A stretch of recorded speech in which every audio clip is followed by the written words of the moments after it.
What's up, y'all? What's up? What's up? Kermie's stream is wrapping up, so today we're going to play around a little on the PTR. And then after that, I'm going to log in and play a little DD2. So we got a little bit of a dual stream, starting with Dungeon Defenders Awakened. In fact, let me change the tag on Twitch there. And then we'll move over to DD2 for the afternoon grind. I'm excited too. Phil said today that the update could be live in just a few weeks, which is pretty awesome. But anyway, today's hotfix, let me find it. It dropped a new rune, or a couple of new runes that are pretty exciting. Let me see. Let's see, today's hotfix, the Divine Absorption rune is one that we're going to need to get.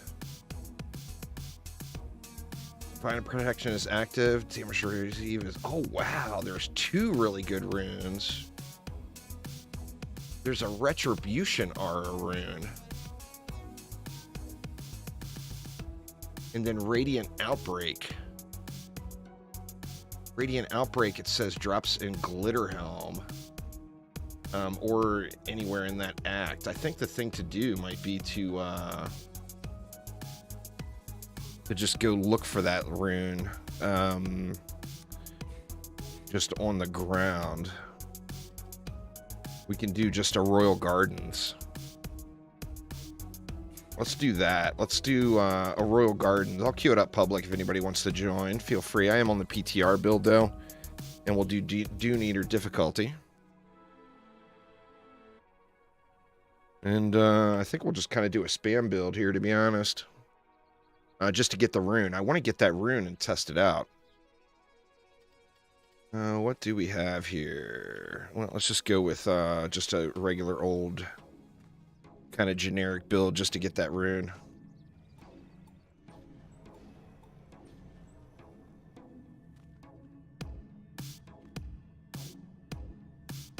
There's not really a best map.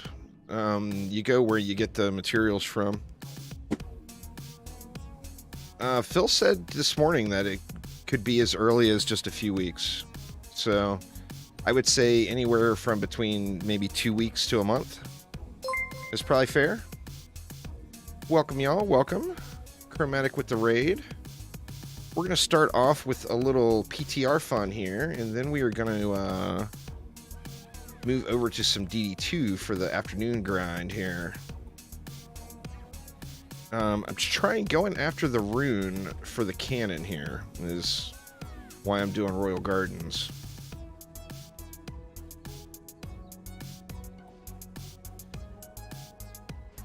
You upset a whole bunch of things there, Mr. Official.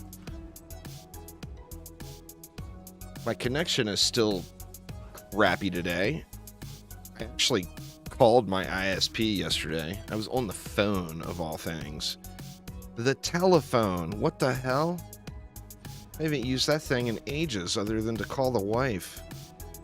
Or my mom.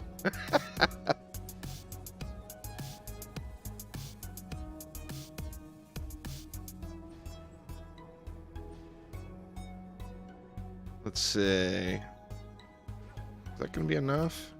I guess we can slap a siren in the middle of all that for the reflect. Or better yet, we can go 2 sirens. Actually, you know what? Might be good to just throw a siren in each core, too. For the ranged mobs. We don't even need 2 sirens. We can go 1 siren in the middle. Let's get rid of that and that. And get rid of both of those. We'll go with a siren and a spider. Bad placement. We can sneak them in. Looks like we can.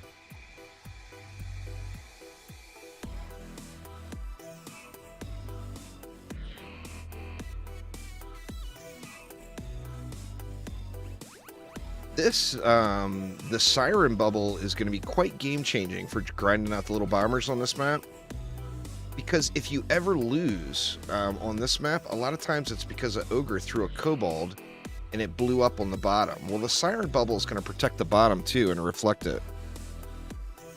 The new tier is in, the boss is not. They don't put bosses on PTRs at all, ever. Actually, you know what? Let's do this back here. We'll throw a PDS. We'll get a siren in to protect that core. Looks like that's going to get it. And then we'll buff beam all that stuff. Yeah, anyway, they don't put bosses onto the PTR because they want us to have something fresh and new when the game launches, or when the update launches. Phil said could be as early as the next few weeks. The Magnetic Knights are just beasts in all aspects. I haven't played with any Petrify ones yet. What are you doing? Putting poison on something else or throwing a PDT in? And then Earth on the Knights?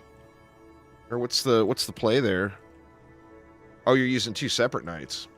That's fair too. That's one of the things I wanted to test out. I probably won't use two separate Knights though. I'll probably go with like I'll force the use of a weapon manufacturer, maybe with poison on it. The new hero is just in testing. The PTR is public testing realm. And that's where the new hero is. So, a few weeks. Phil said as early as just a few weeks. So, I would say probably as early as 2 weeks up to 4 or 5 weeks. Thanks for the follow. Appreciate it.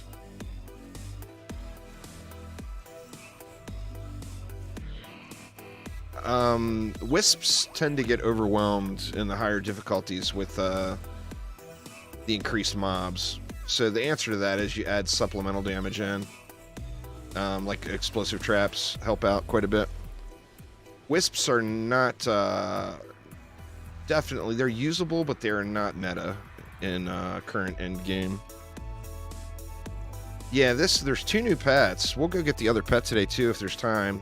I want to get my DD2 grind on as well though.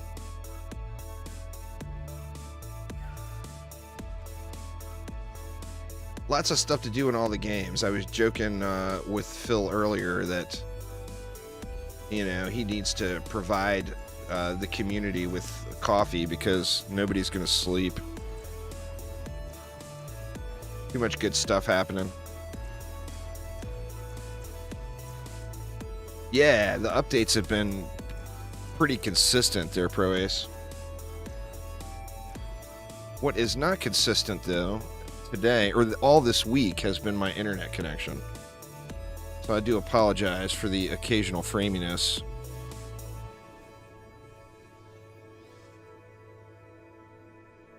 I broke down, Jade. I decided I'm going to build a new Gunwitch from the ground up. Instead of piecing together my old stuff, I'm gonna do it the right way. All right, let's see where this... Sorry, there, Exo. I'm rune hunting here.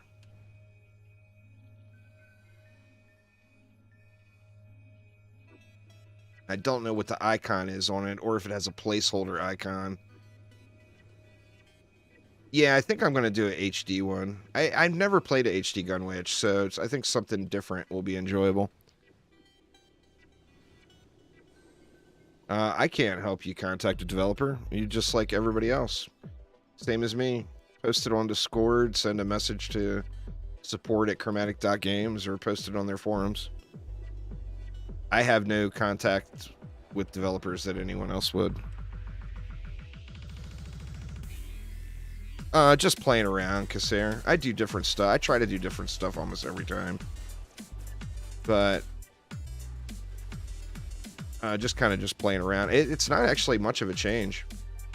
The only real difference is I'm using sirens instead of reflect beams. And then that gave me, ooh,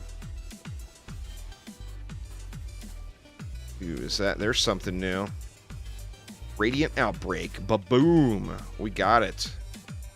That rune is going to get put to the test here next. I'm pretty stoked about seeing it in action.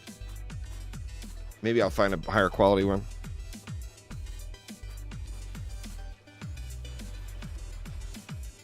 All the new runes have final icons. Nice.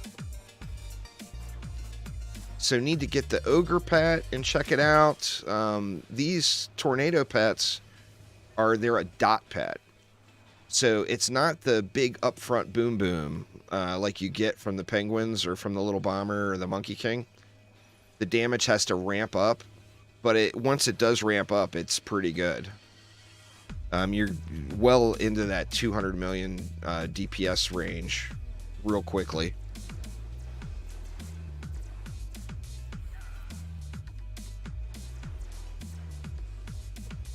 I cannot help you contact a developer, no. Like I said, I'm just a guy that plays the game. I just make videos. I'm no different than you. So if you have something missing, you have to go through the channels. Which once again is post on Discord, post on their forums, or send a message to support@chromatic.games.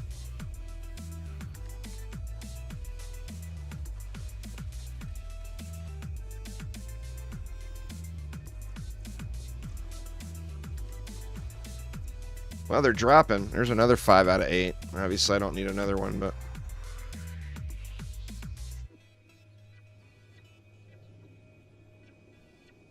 Let's add a spider in here, man. Maybe that will help. We got a spider in.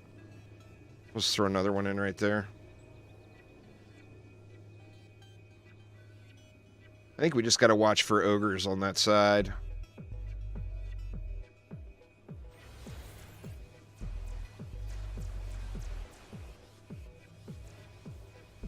Well, I mean, that's just, you know, DD2's got no shortage of those, Rainbow. Always and forever. Wow, man, we were just getting pushed over here, huh? Oh, my ensnare aura got vacuumed up is what the problem is. The 3 extra DU shouldn't have been a spider. It should have been getting that ensnare aura back. You see the dots stacking, and it stays. So, like, even if your pets change target or whatever, the tornado will sit there and continue to do damage. Welcome to Twitch, Rainbow. First time? On some maps, you think the tornado pet is going to be really strong. It's fun, and it looks cool. And I think it's going to give some effectiveness. So, in that regard, it's got crazy good range, too. It shoots those tornadoes, man. It is not afraid. It is not afraid to sling tornadoes.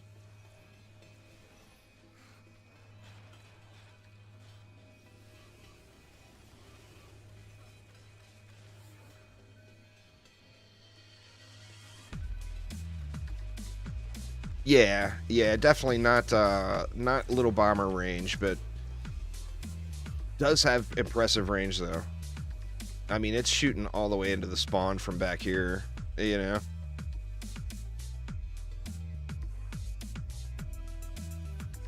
Anywhere in your tavern that you go, you're going to be in range. You've never had more than 2 ads? Man, I get them loaded up when I'm watching streams.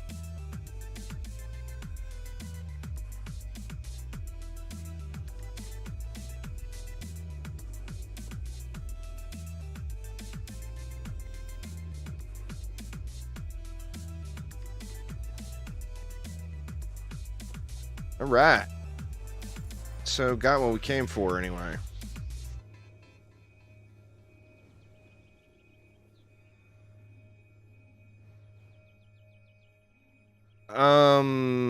I mean, if that's the map you prefer, it's not anywhere near as quick as the thing. You can do this map in like 7 minutes.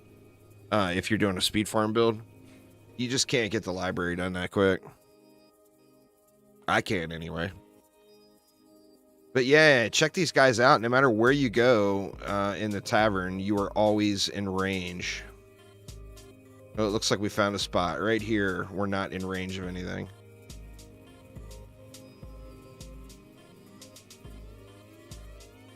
And then let's let the dummy reset. I'll show you the dot scaling. Good for the new diff. I think so, Kasser. I think that will be very fair, and it would be pretty easy to achieve too.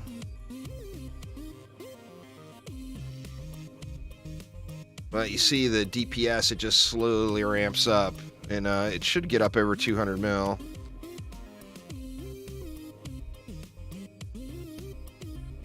How do they look without the skin? Let's see.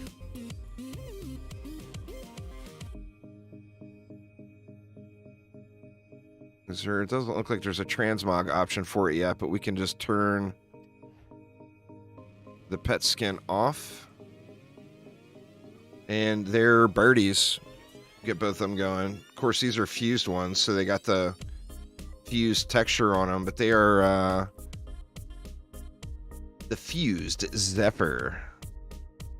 I actually got this one. Look at this, DJ. The game just throws these Vulture Beaks at me left and right. Oh, man. Oh, shit. Got a godly exploding aura. Oh, man.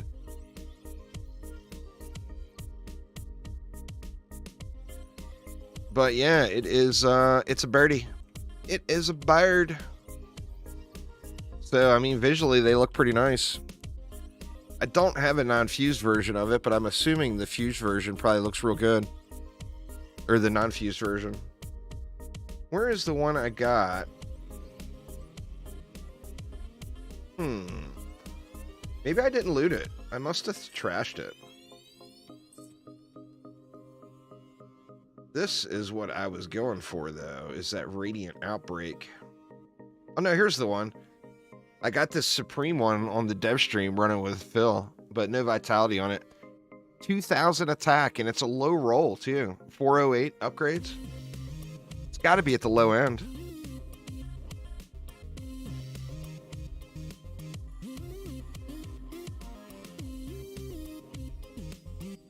Man. I cannot wait to test that out. Well, there you go. Somebody asked earlier at 8 out of 8. The thing is we don't know what, like Phil mentioned on stream, 1,200% AoE damage sounds massive, but 1,200% of what?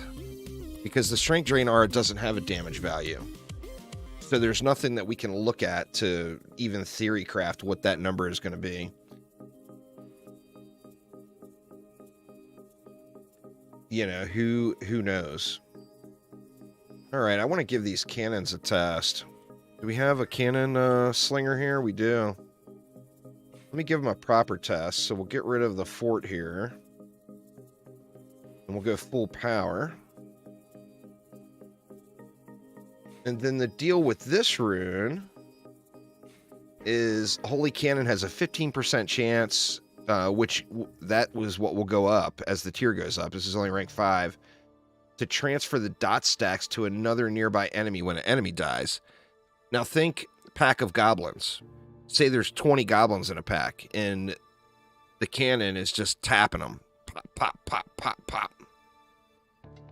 That could end up being a pretty significant amount of damage, you know? I mean, we're going to have to try it out and see how it works out. How do we want to do it? Let's get a wall or a proper wall. Actually, I got archers. We can use some archer walls.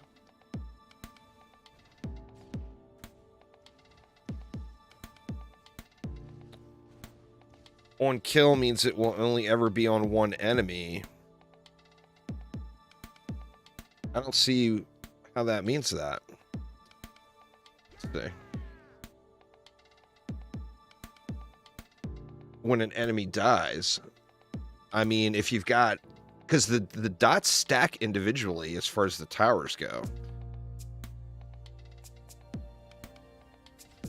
Yeah, it applies to a single enemy, then kills that enemy, then it spreads.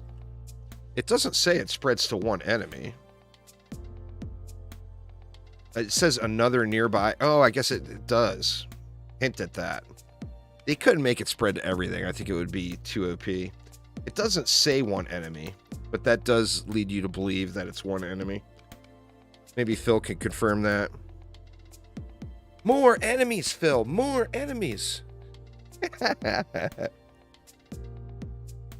But I still think it's going to be pretty damn cool. So, I haven't checked out the reworked birds yet either.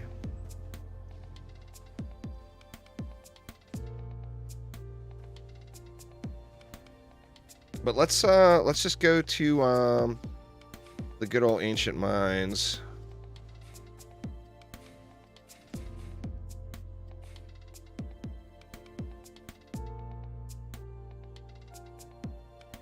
One hit. Ooh, now we're talking there, Aswarlin. Birds last week were unimpressive before the rework. Well, we'll have to check them out. All right. How are we going to do this?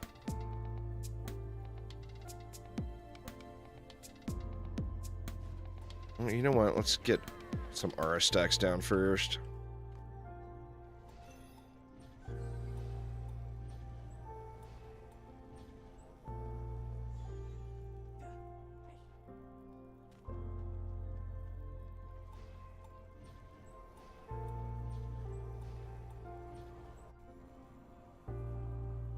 Let's just go one archer just for something there to give a little aggro.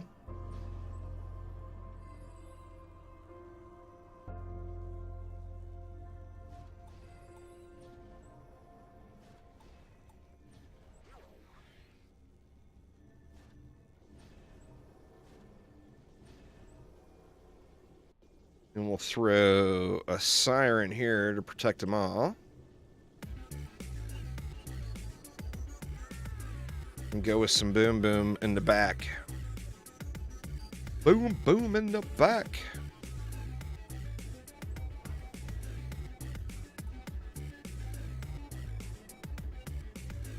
I'm gonna run out of DU here.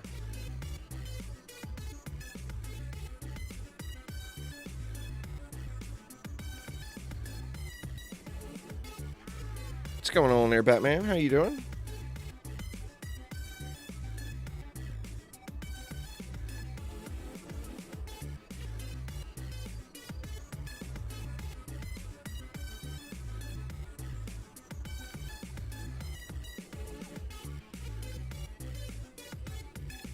Well, yeah, a few sirens would be better, but I'm just being lazy.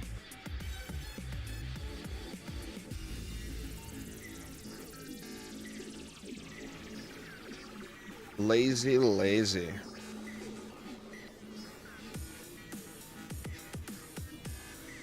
Let's see, it gives us 6 left. How much do these things cost? They are 4. Let's do this instead.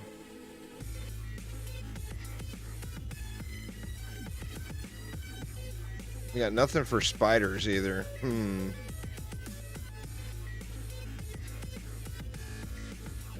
I guess we got sirens for spiders.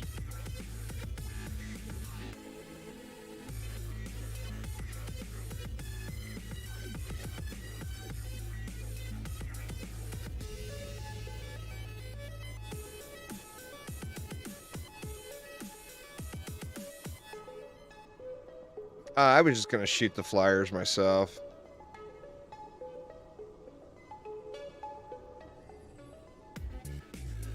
You know what? Let's just make this the kind of ignore lane.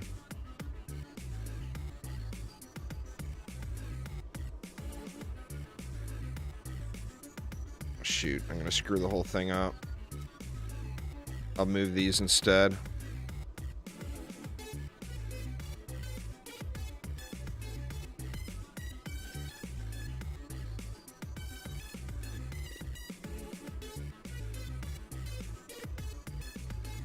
Good enough. Looks like it is.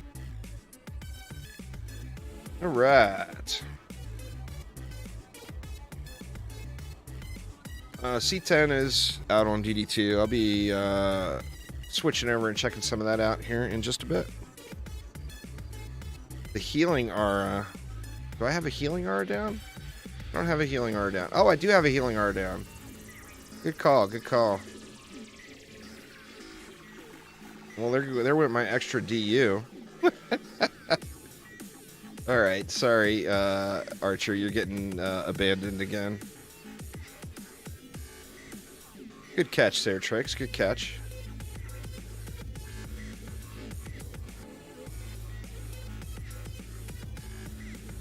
If healing aura worked on towers, that would be just so broken. I mean, I would love it, but it would be quite broken.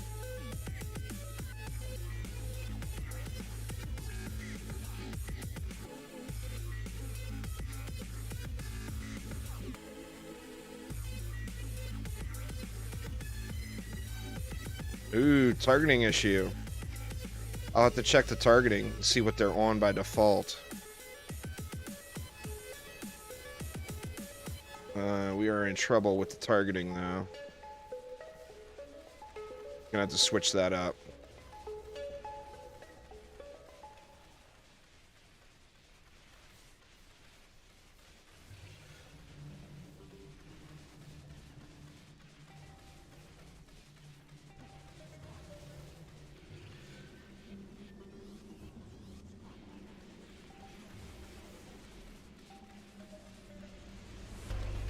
It's hard to see the damage spreading because there's just so many numbers going off.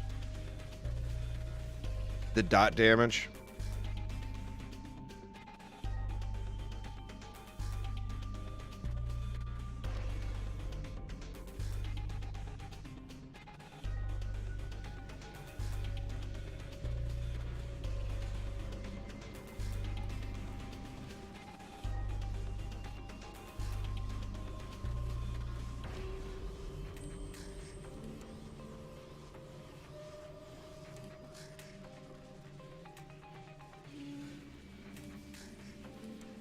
Haven't played DDA since the last update with runes added. Oh man, it's a game changer there, Batman.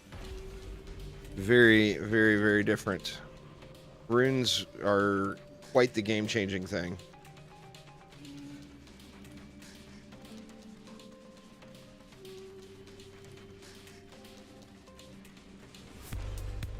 I'm having trouble switching between games now. I don't know if you guys noticed, but I keep hitting 3 now, trying to tower boost, or hero boost. Yesterday, I kept hitting C.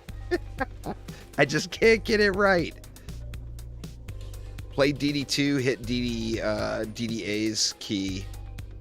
Play DDA, hit DD2's.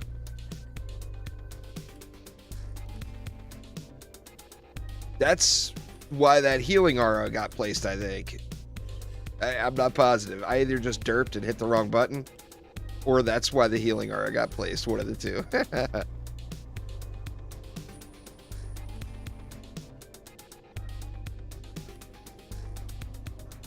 I think these are going to do really well, though. It seems like it's...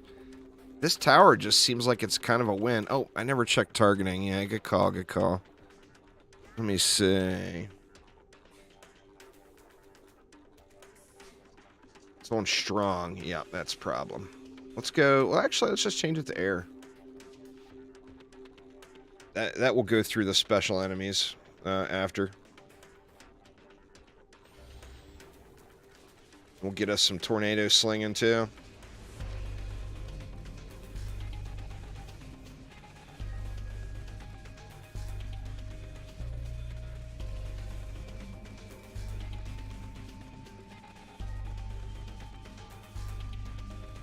Tornadoes may be too good. We're not getting a good, accurate depiction of how the cannons are doing. Oh, no. I just screwed that. Let's just go ahead and aggro the siren to the tower stack. Smooth moves by Juicebags 2023. Turn my pet boost off anyway. The default targeting was strong, Pro Ace.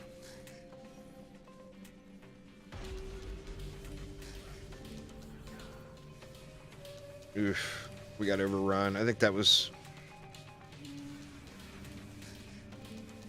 I don't think that was the cannon's fault. I think that was me.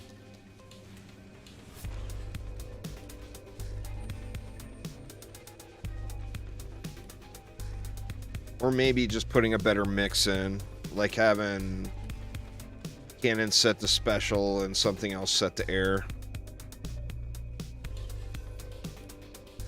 Well, the summoner was added a few months ago that I'm playing now, and then they're adding the guardian too. No, the cannons have anti-clipping now, so the ramps don't, you don't lose the projectile anymore. It's like the harpoon. If it can target a defense, it's not gonna, the projectile's not gonna smack into a wall or whatever. The Alpet's really good. It's a dot pet, you know, so it doesn't give you the upfront boom. But the dots do stack up relatively quick. What's going on there, Bananarama?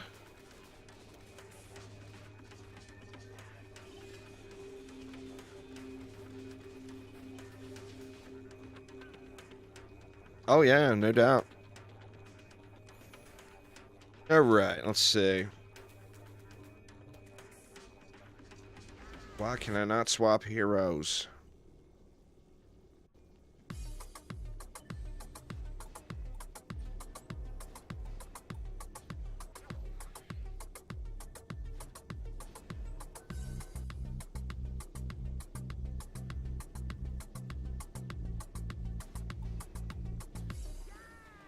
We'll give him a few more upgrades this time.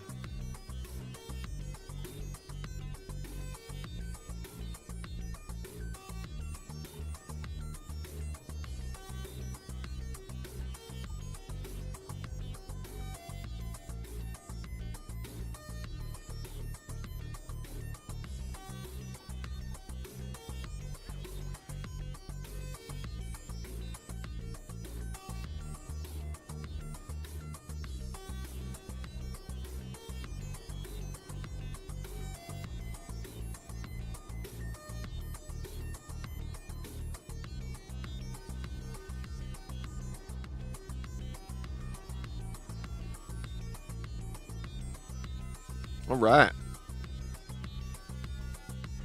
I generally don't ever put anything on strong. I mean, it's there if you need it, but I, generally speaking, have not used strong very much. Every once in a while, I'll put it on wisps and just throw like one wisp in the back.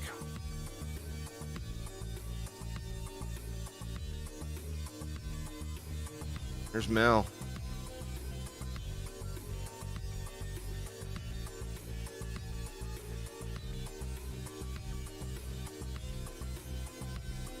You use strong on your main tower, then some trash clear on fodder.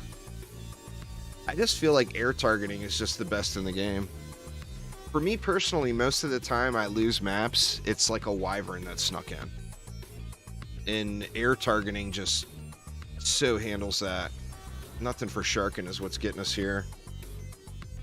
The Sharkin are just waltzing right on through.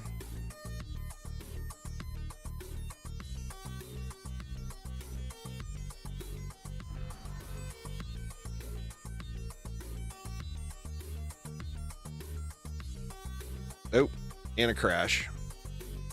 See that, y'all? I refuse to lose. I crashed the game instead. Let me reload here. The update will come everywhere at the same time there, Noob Gamer. Phil said as soon as a few weeks.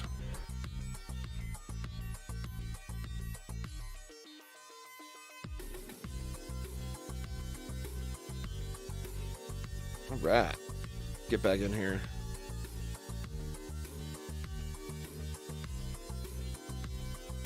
Big oofs. Big oofs.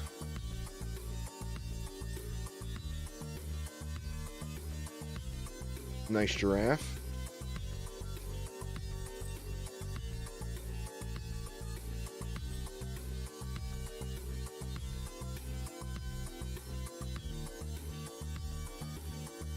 Alright, so maybe we should try a little bit of a better build. What do we got?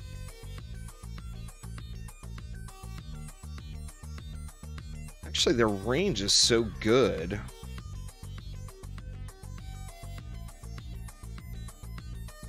I'm wondering if... I mean, their range is really ridiculous.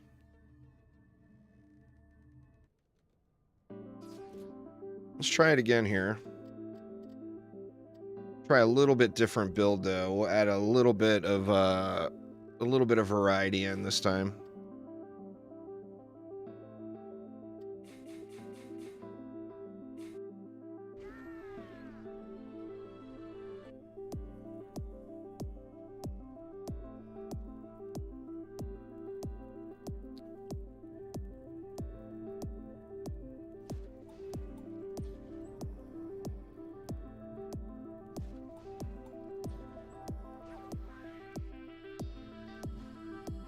Give him a little more juice, too.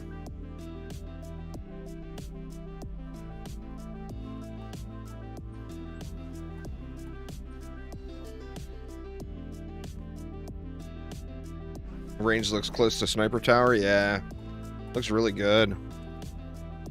Alright, I'm not going to strength drain these guys. I'm just going to buff beam them to save DU.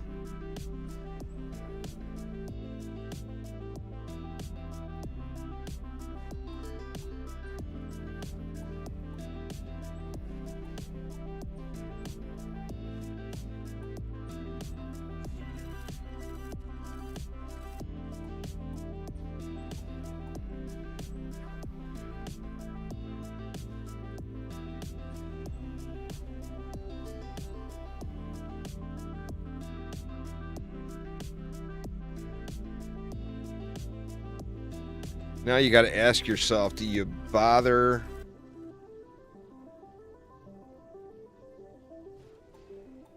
giving them a bubble? Is that good enough? Yeah.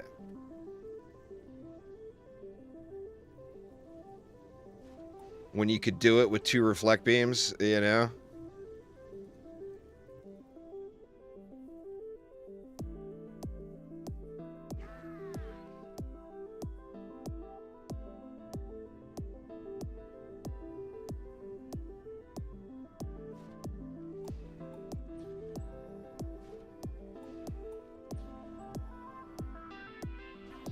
Do this, get a little assist in here.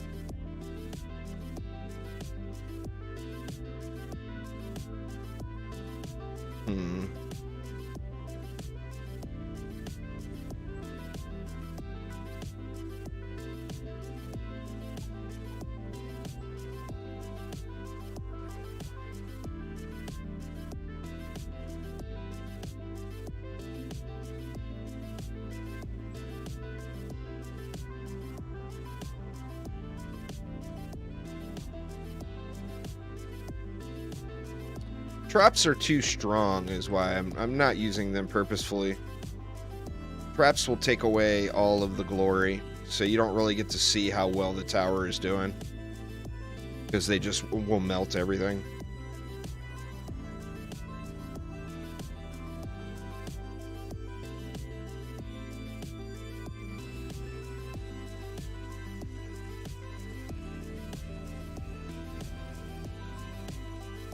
It's just the Sharkin. I mean, if it wasn't for the Sharkin, I think they would have steamrolled that. Or me standing on top of the towers and getting them all wrecked. That never helps either.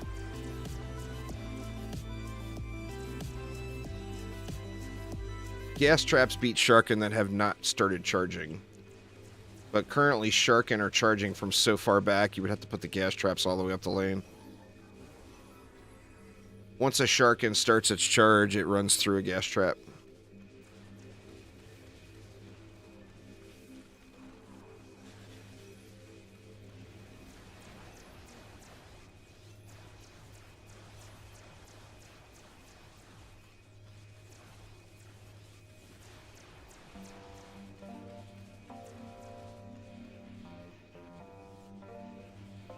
But no CC either.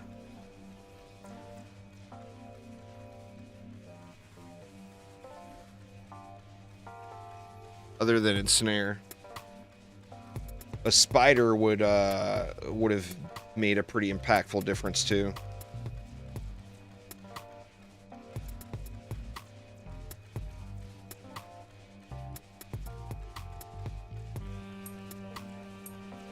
I don't know, I just think it's a good addition. I think the cannon itself is powerful. And I think that rune just gives it more juice. I mean, I would love to see the dot spreading to all nearby enemies. That would be awesome.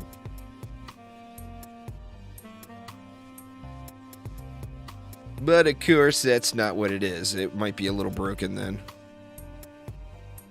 But the range is incredible. They do have anti-clipping. So you see, like, they're not... last week, if I would have done this build, all of these would be exploding on the fence here. And now they're making it to their targets.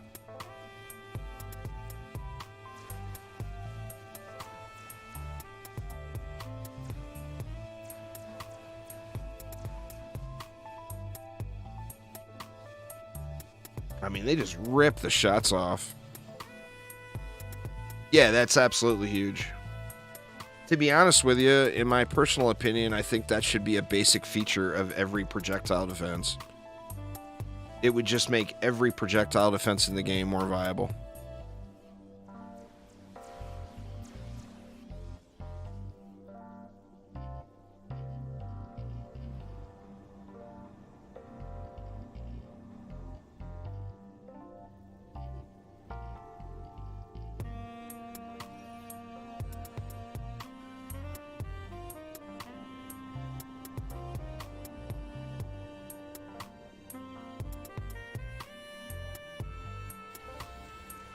Bill doesn't want no wall hacks. Give us corner hacks, you know? I understand. No more wall hacks in the game. Corner hacks, please. And edge and stairway hacks. Well, I mean, there's nothing easier than any of the games once you're geared there, Angus. I played DD2 all night last night in Chaos 10, the brand new content. And I did not look at the screen too many times. I made it to Season 2 of Black Sails. I'm on Season 2 now. Getting a little pirate action and to go with those new pirate skins.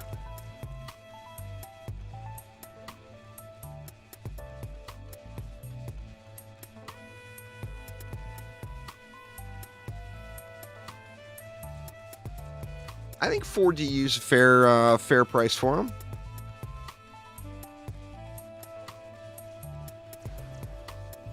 I think 6 might make it so that nobody uses them. I think 6 would be too high.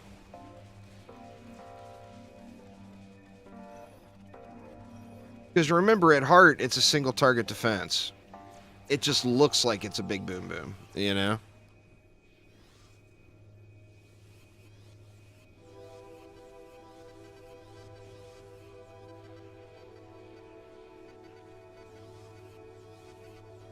Piercing would be amazing.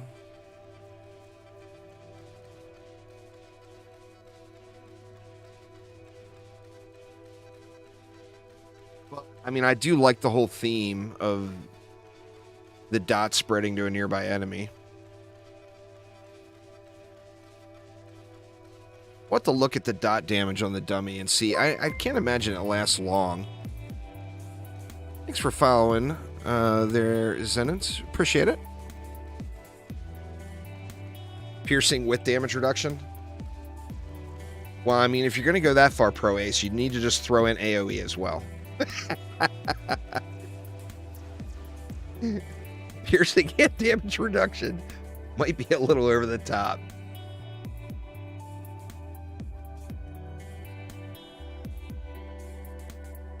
Piercing, AoE with damage reduction, and can't be targeted by ogres.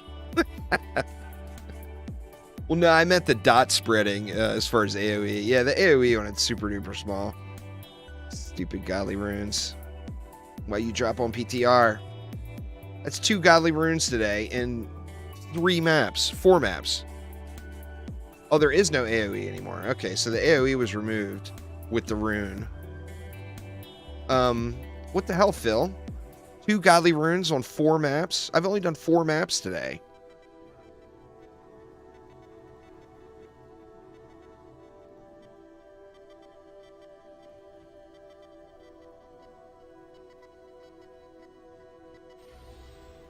The PTR good life.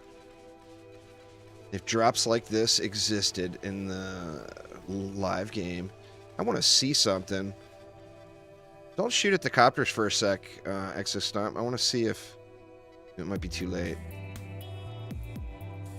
Okay, we'll target. I wanted to see if those would target the copters, and it is, so...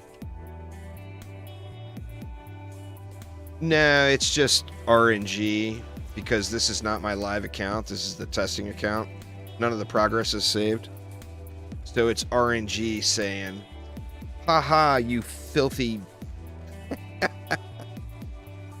We will give you all the shit right here where it doesn't count. That's how RNG does it, you know? That's what RNG do. It does them things.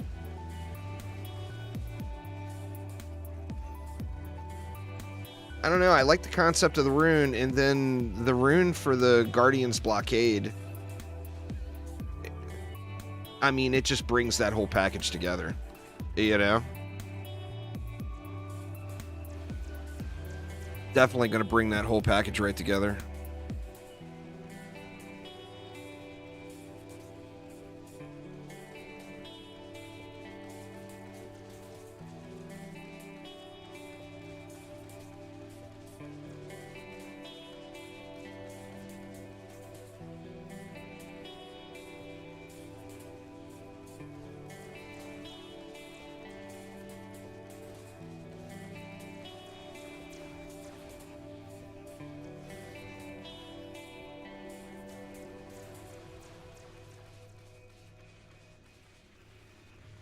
I mean, they're doing good.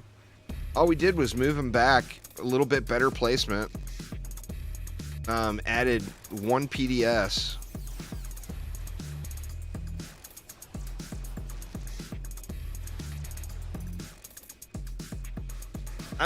The thing I'm anxious to see is, like, right now, you properly protect an archer with a strength drain aura and a buff beam. And, like, it can handle multiple ogres, like 3 ogres, 2 to 3 ogres, easily, and just heal through. I'm curious to see just what you can do with walls. I mean, of course, people are always going to just go ahead and spam their PDS stacks in the back of the map, and that's fine. That option is there for you. But if you want to actually play the game... and play with the things, like play, not just let it run. I think there's going to be just crazy amounts of versatility, which there already is. Here's another Supreme drop. That's my 2nd Supreme drop now. It's a militia head. Man, look at that bad boy. 3 passives on it. So good. Man, you gotta love that. Absolutely love that.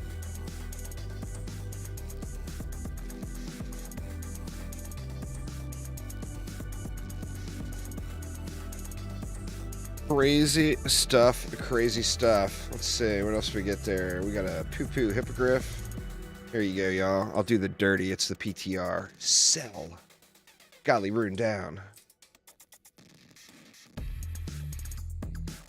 I think that's the first godly pair of dragon scale bracers I've seen, so that's probably something tied with the new difficulty.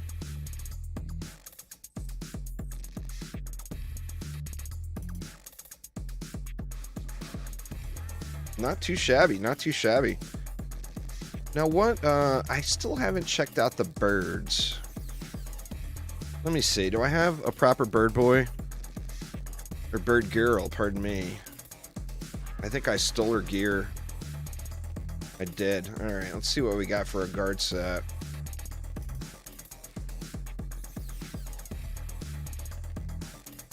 Sure. Why not? Head and chest.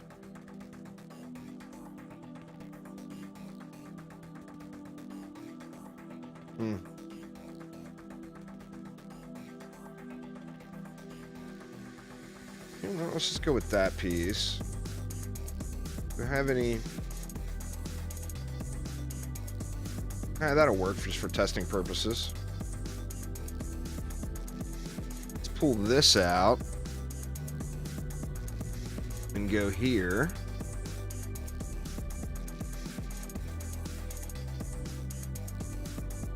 Let's check out these birds. Oh shit, that's the wrong set. God dang it.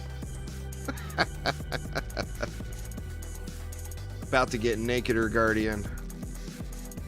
It's militia that we're looking for here. That'll work just for testing. That too. We need gloves.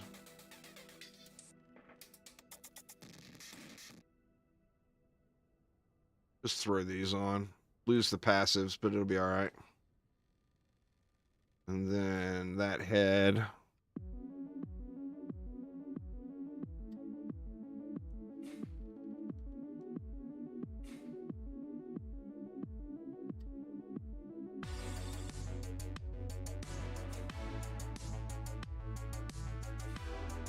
Alright, what did that put my stats at? Yeah, it's fine for just testing. Let's see. So the range on them is not crazy. Does it get big range upgrades, though? Yeah, it gets massive range upgrades. So it's kind of like the Wisp in that regard, it seems like. What is the targeting on by default? It's on fodder. Seems weird. Hit a max of 10 targets before returning to the perch to recharge. Seems weird to have it on fodder with it mainly being a single target defense. The 10 targets was removed, so it's just single now.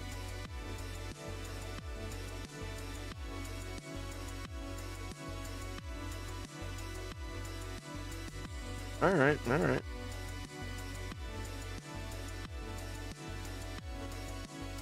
Let's go,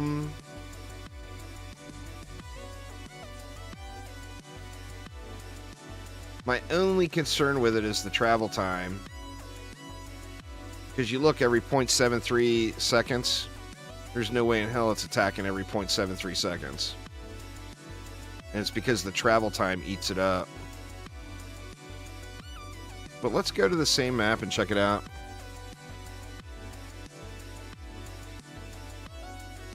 I think this is going to get wrecked. Oop.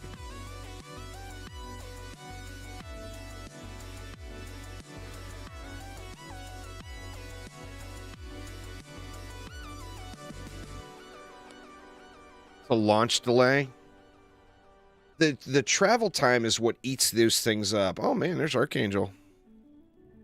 Well, let's see what we can do here.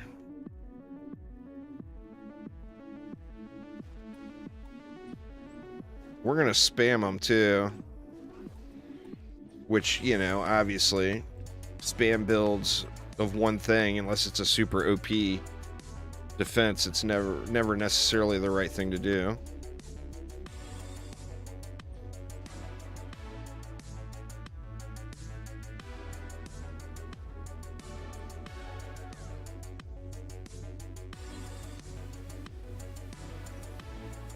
Go like that, then we'll see what's left once we get some walls down here. You've tried to spam build every owl update, in the first few, it got absolutely shredded. I think this is going to get shredded. I mean, we'll see, we'll see.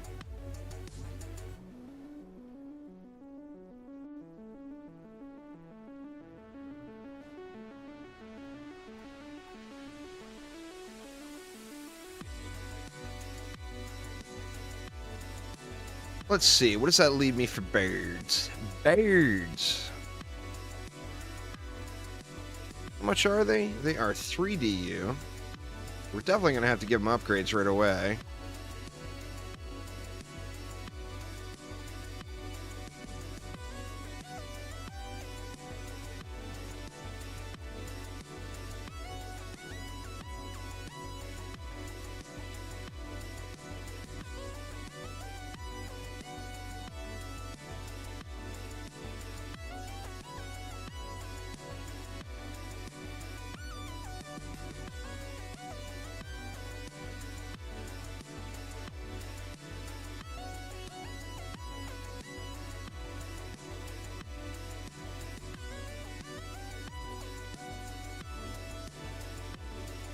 Gonna have to go reflex here, I think. I don't have enough to put down a siren, huh? Nope, need one more DU to put down a siren. That's alright. We'll use reflect beams. Ew!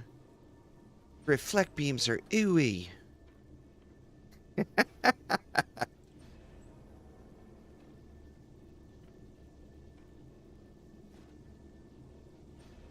Alright, now what targeting did I have them on?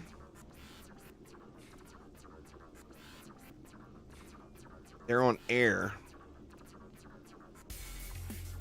Alright. Let me check my archers. Let's put the archers on special. Alright, then we're just gonna have to give them some love here. What's the range with one upgrade? One upgrade takes the range up so huge. Wow.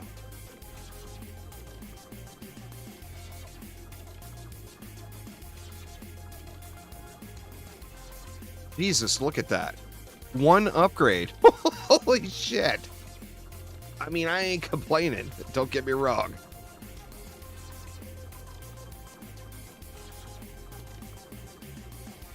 Well, you know, Soft. The DU struggle. Needs to make this 81 DU, and I could have used a siren. Well, let's look at it and see.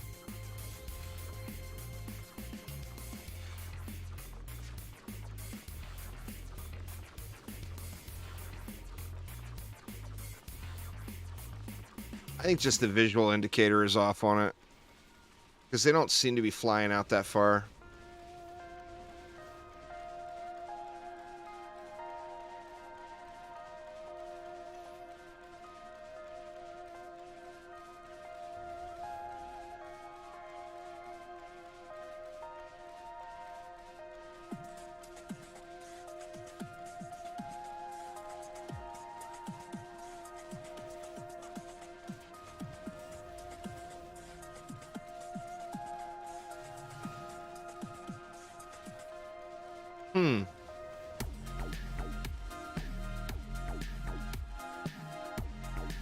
Let's see how they do against this ogre. They actually melted it.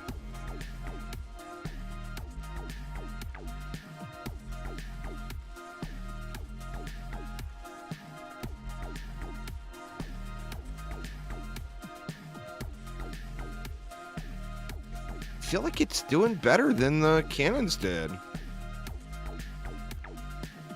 Am I crazy? Is it because the team is melting everything? That might be the case.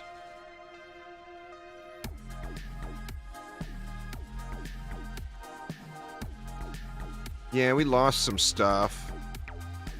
We lost our buff beam and archers here. What else did we lose? Doesn't look like we lost anything else. But, surprisingly,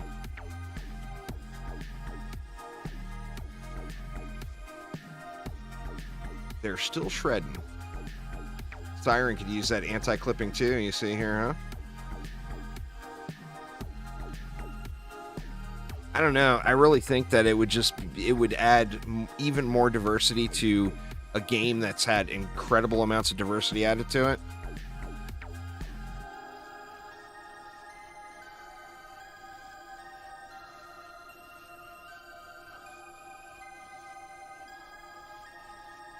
If every projectile defense had that anti-clipping. I think Exo Stomp is spawn camp in that lane. With his fancy pet.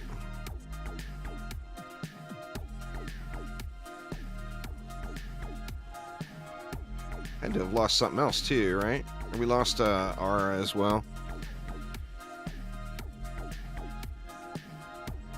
Are they inside the bubble? Yeah.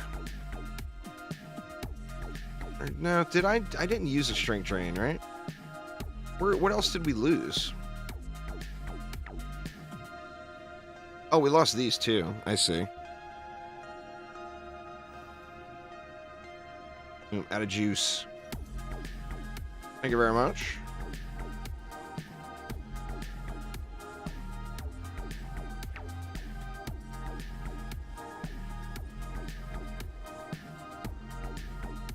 These archers really need a strength drain in their life. All right. So here's the deal, y'all. Everybody stand over here. Don't melt this side of the map, and let's just see what they do. Yeah, don't attack the copters. Just attack this lane. And I'll go into... Well, you know what? Let me just do this. I'll unequip pets, too. That way I can still look at it without it getting melted. But let's just see what happens.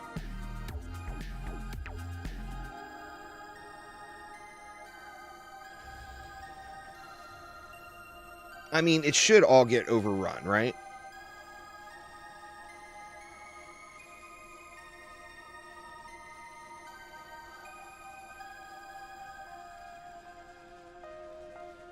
I think that's a label, definitely a labeling error on the flyers, though, because they're not going out that far. The owls aren't. So that range it's showing is not correct.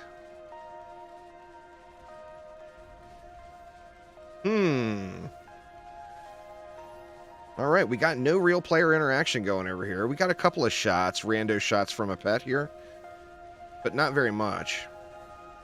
Or no, that's that siren. That wasn't a pet. This siren was shooting all the way over there at those flyers.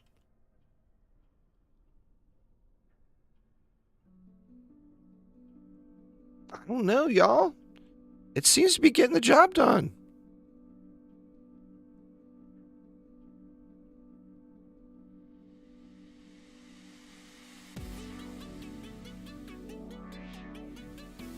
Let's see the ogre action. Ogre down.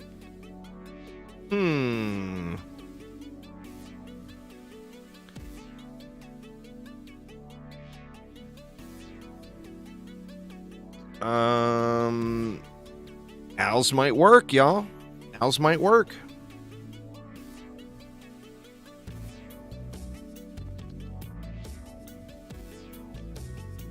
We're getting a couple of random shots from Exo's pet, but not enough to be noticeable, you know?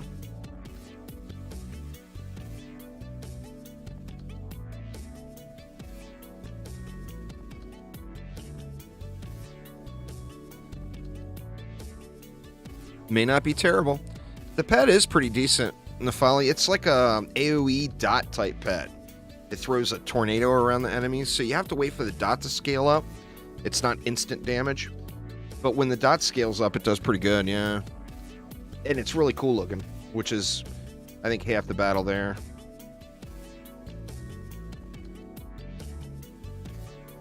All right, let's give it. We'll give it the wave 25 here and see how wave 25 works with nothing. No hero damage over at this side of the map at all.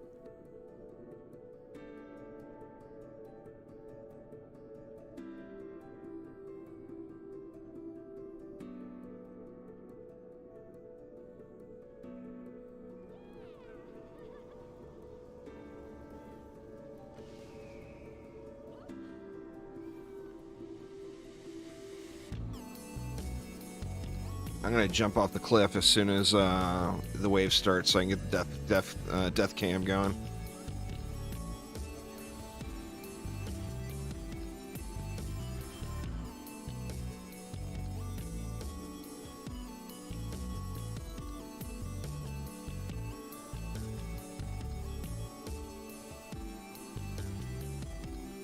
Siren's getting uppity.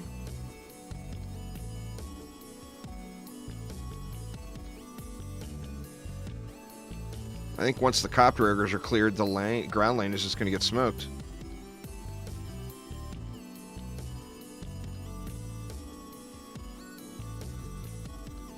I don't know, y'all. Owls may not be that bad.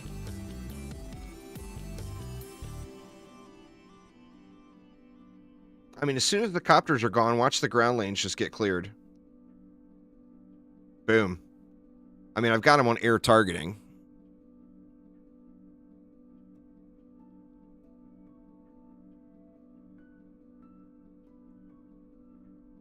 You don't like the new maps? I like the new maps.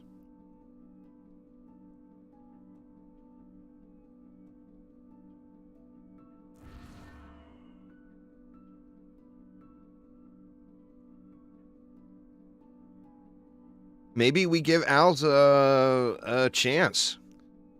I think like the flight time, and it gives you the feeling or the general impression that it's not doing anything. It's spending all its time flying around. But, I mean, this is Dune Eater difficulty. Yeah, it's Ancient Mines.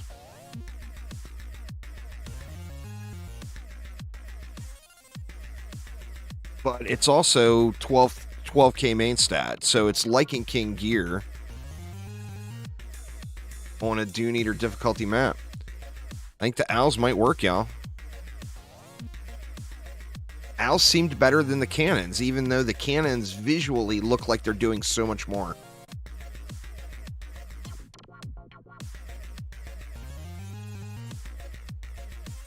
I mean, imagine if I had the owls on special enemy targeting and I had something else on air.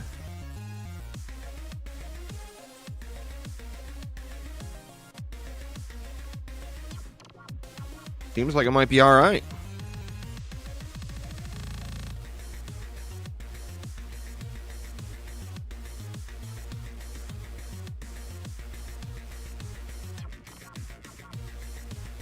Base damage is like 10 mil with decent stats. The owl rune is a fire dot, I want to say. Isn't it a fire dot? I don't have it yet.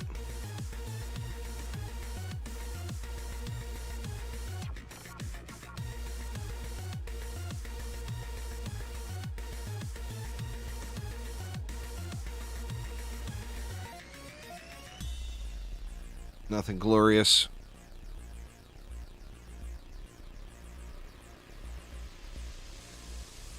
Not too bad, y'all. Not too bad.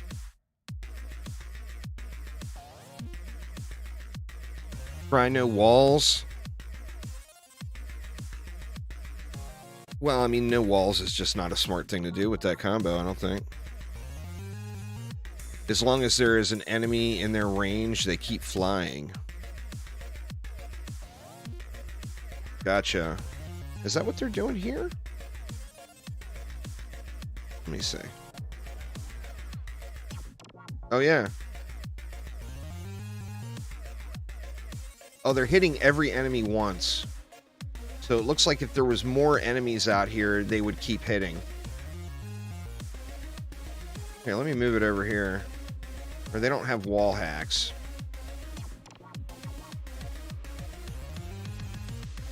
Try to position it so we're hitting all three of these.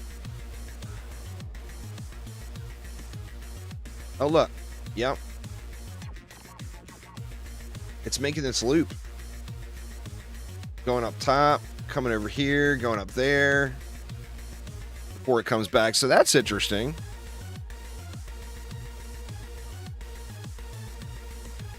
So, I mean, theoretically, if the enemies are continuously spawning,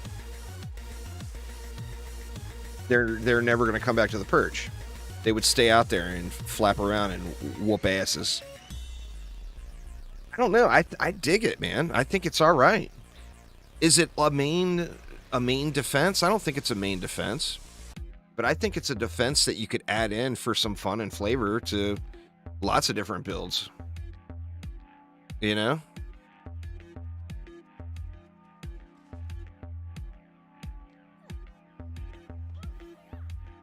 The new map's hard to read the mini map. I'll agree with that one. The boss map is. Think King's Game in DD1. King's Game in DD1 took a little getting used to as far as reading the TAC map and reading what was going on.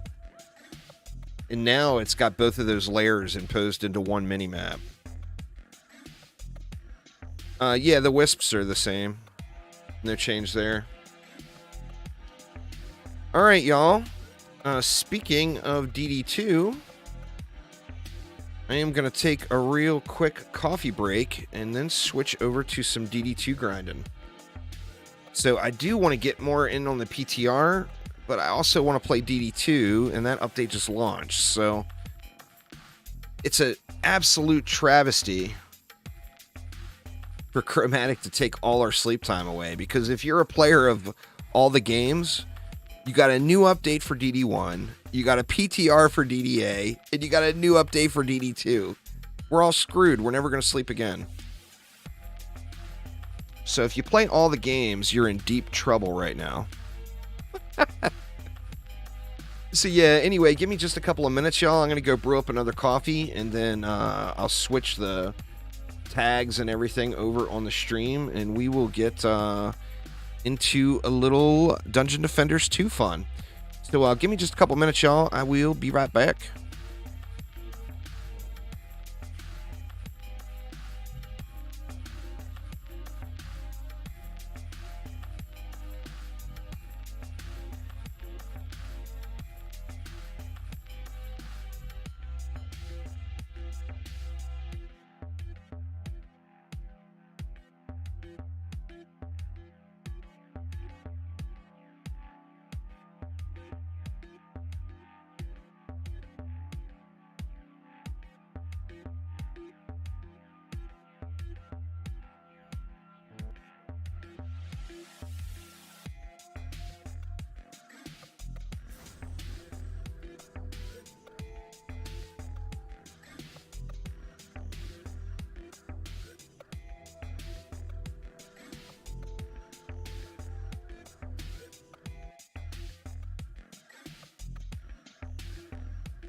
Alright, I have returned. Gonna have to black screen you off for a moment while I switch the game over because I failed to plan ahead.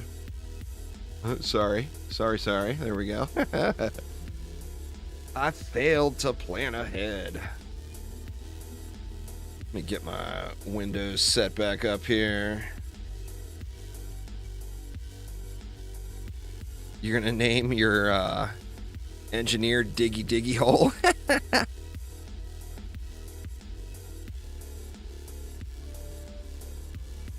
Let me cancel the music here.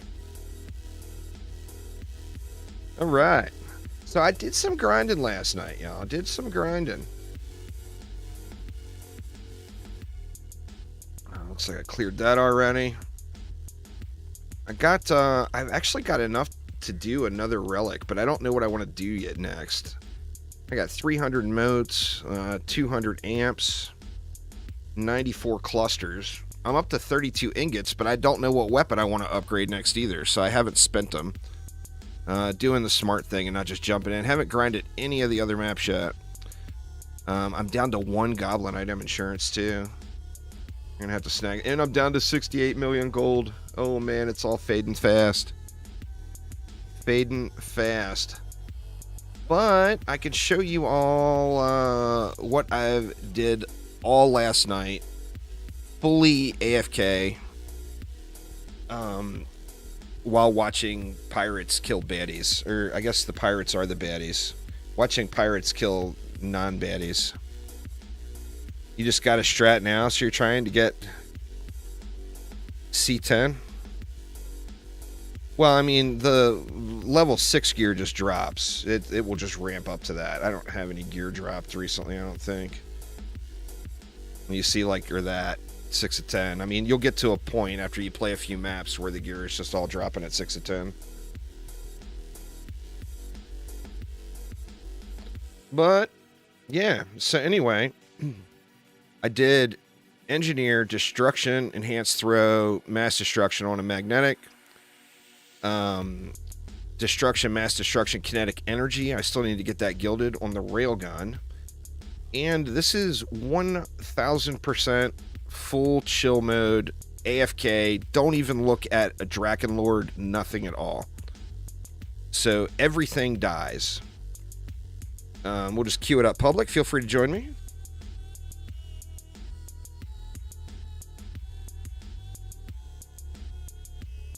It's like the ultimate Netflix and chill farm build.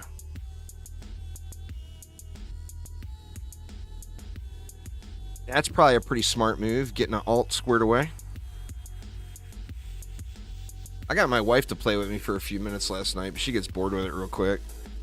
She's not into the grind at all. So, Boostara.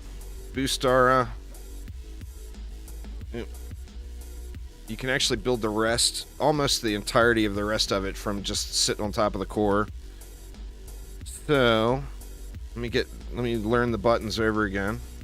Railgun in the middle. 2 Magno Knights. I got them angled, both angled like that, even though their range still covers. Just for some reason, I feel like it's better. May not be at all, but magnet, railgun, magnet. We want to get destructive pylon on everything, so I've just been using an electric aura for that, or lightning strike aura for that. And then the mall. Now, I saw people doing some fun and unusual things with target dummies, which I have not tried yet, but it definitely looks quite interesting. We'll give each mall a reflect beam.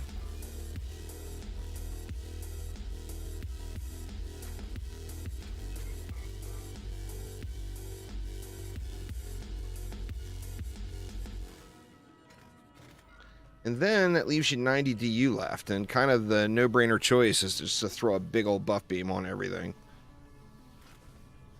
So let's buff the world. And then that's going to leave us 10 DU left over. And for upgrades, I've been hitting the wall and a railgun on each lane. And then you're going to have 2 upgrades left over, so I've just been doing like 1 knight on each lane. And then you are full on Netflix and chill. Draken Lords don't matter. Siege Rollers don't matter.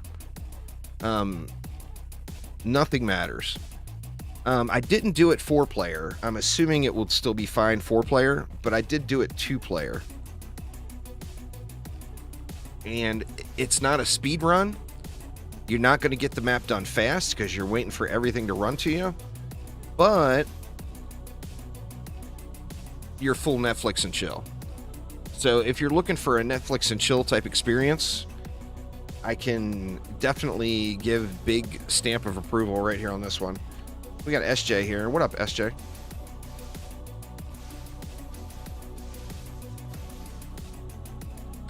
Draken Lords don't matter because the maul petrifies them. Let me ask him not to kill. Caps lock for the win, right?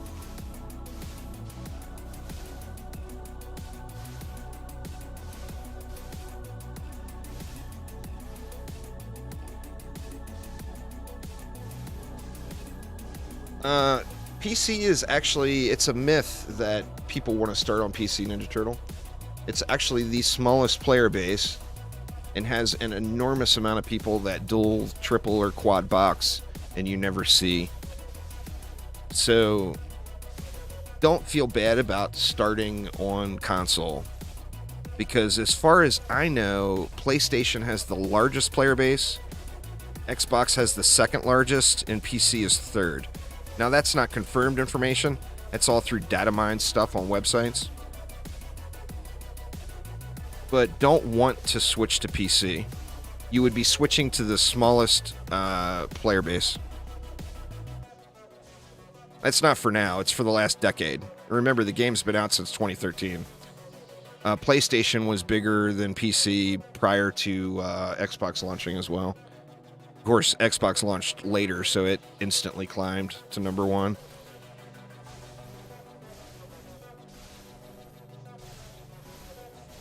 Who else we got? We got SD ASD.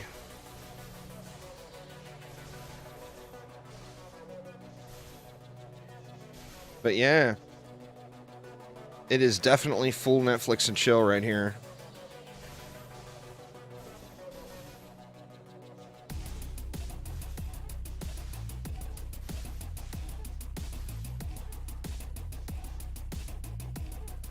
That, and it looks super, super cool, too. The railgun has just got badass thematically. It's just incredible. Well, the Magnetic Knights are crazy good. Now, in full honesty, playing 2-player, I never did any more upgrades. But since we could potentially get to a 4-player group, I am slapping some upgrades here. But as 3-player, I never did any more upgrades. I just let it run.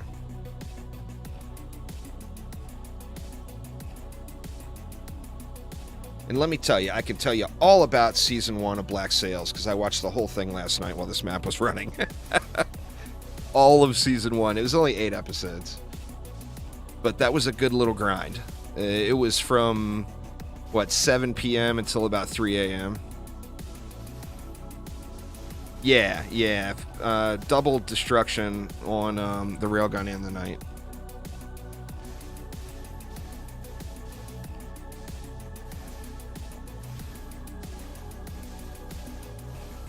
And let me tell this new guy too. Or he's watching the stream. So SDASD, don't kill a Drakenlord if it spawns, so everybody can see the Maul Petrify glory. Please. The Knight,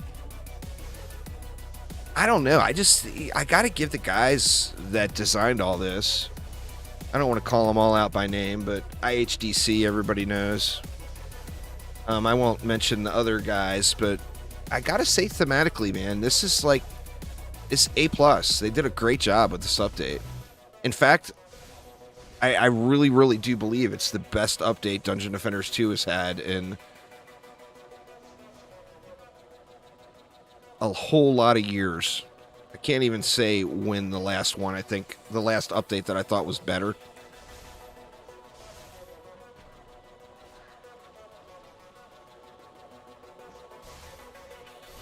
I just think they did a great job with it. They made it so that the build diversity is through the roof. You can literally just use anything you want, you know?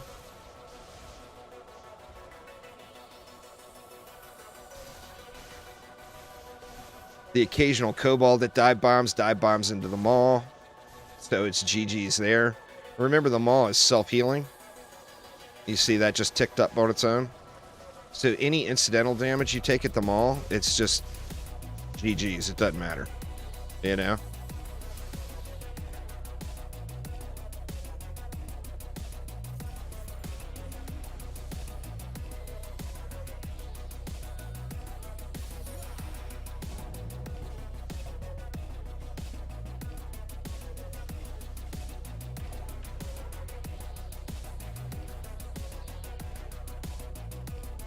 Hopefully we get a Dragonlord. Now, of course, that I want a Dragonlord, one won't spawn. That's just how it works. That's how life works in general.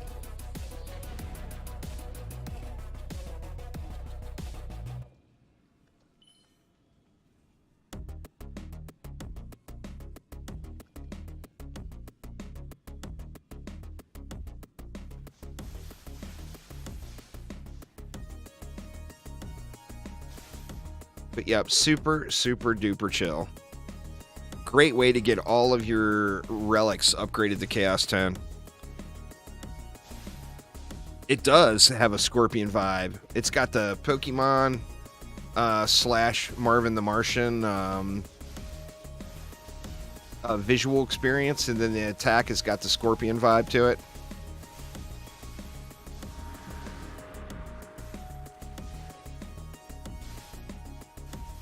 Okay, there's a Dragonlord.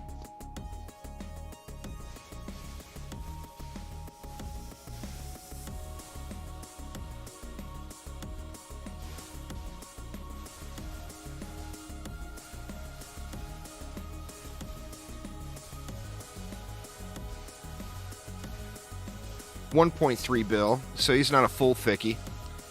Doesn't have that 2 million mark. But here he comes. Oh no, he froze the maw. But now he's petrified. Oh no, he's dead. Yeah.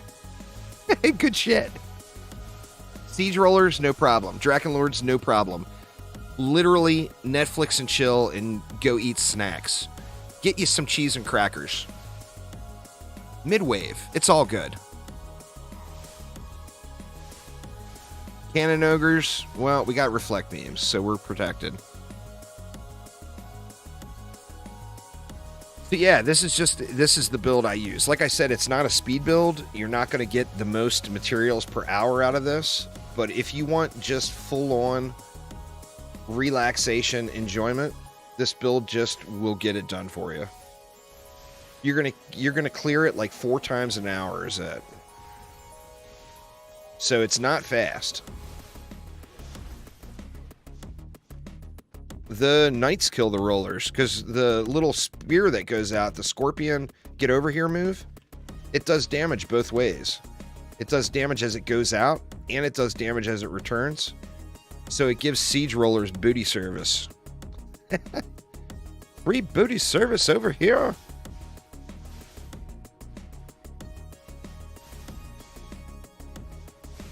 It's actually quite impressive how dirty they treat them, too. It's like the second the siege roller makes the full turn, and his butt is just right up out there. Oh, man, it's over. It's just over.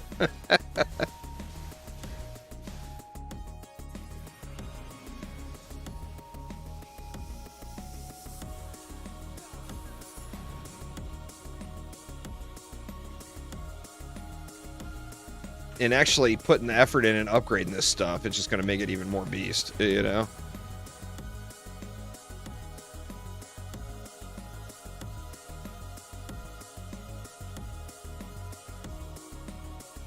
I'm using anti-melee and anti-chaos. Defense rate, anti-melee, and anti-chaos on the knights. And then defense rate, anti-melee, and the engineer-specific shard, I can't remember the name of it, on the railguns. I'll show you here after the wave. If I remember to. So remind me again when the wave ends, if I don't do it. Spiders are incredibly good. Yeah, spiders would work fine. The thing the railguns are doing is they're providing, like, the range on the knights is not glorious. So if your placement isn't perfect, sometimes the range mobs will stand outside out of range and throw. And then you just sit there for 6 days because the projectiles just bounce off of the reflect beam. But yeah, spiders work great. It's walls plus anything else, y'all. You can do Chaos 10 expeditions with walls plus anything else. Use your favorite defense. Spiders, kick ass. Slimes, kick ass. Whatever. Anything you want to use. Just get yourself some nice fat walls and put them up front. And it's just ridiculous. Absolutely ridiculous what they can do.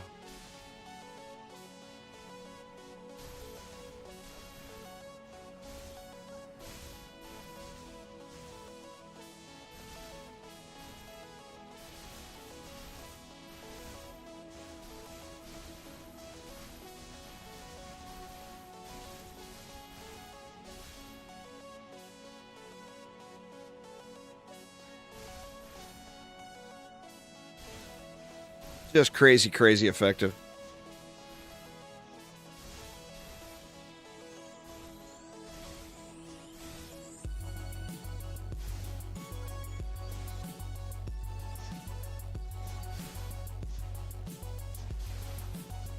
Oh, that was Pepper. I'm like, what the hell? Something's beating on the door. My wife must have went out front. Pepper was standing outside of my door, wagging her tail, smacking it against the door. Like, what the hell? Pepper getting big, y'all. She's still a puppy, but she a big girl. She wags her tail, it will take down small humans and animals.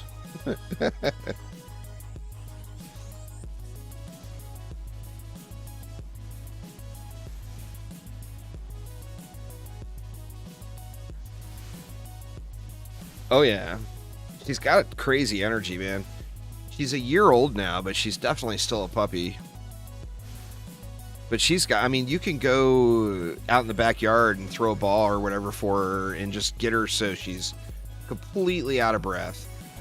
And 5 minutes later, it's ready to go again, you know? Your kitten's name is Pepper? It's a good name. It's a good name.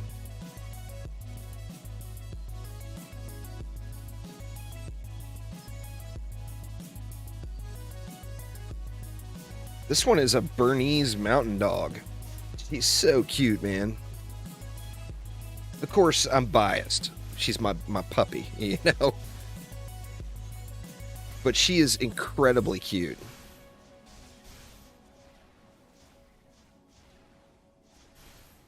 The waves are slow because it's an AFK build. Everybody's running around for no real apparent reason. This is, just wanted to show what I was doing to farm mats.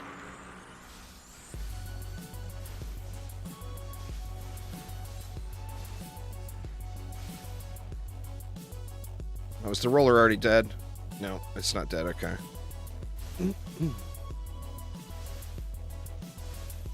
So you watch the roller. Obviously, remember, as I mentioned, this is not a time efficiency build. This is a AFK Netflix and chill build. Oh, well, never mind then. I don't know exactly what caused that problem. I'm assuming, I don't want to point fingers, but I'm assuming that was player related. Well, we can still AFK the roller. We just got to kill these guys now.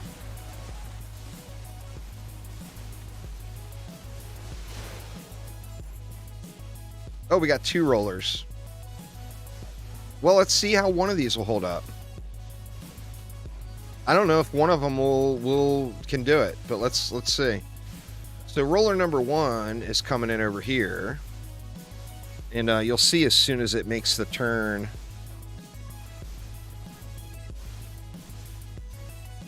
Normally, I would just let the roller chain kill me because I would be AFK. And you see, as soon as the roller starts to turn, health starts dropping. Oh, this one's getting brutalized already. As soon as it fully turns, it's just over. And you could see the spear actually reaching out past his booty. So the range is big enough to go through the roller, and then when it returns, it does damage on the backside. You had a calico cat named Spice, so you got another calico named Pepper. That's fair. We got mad dogs.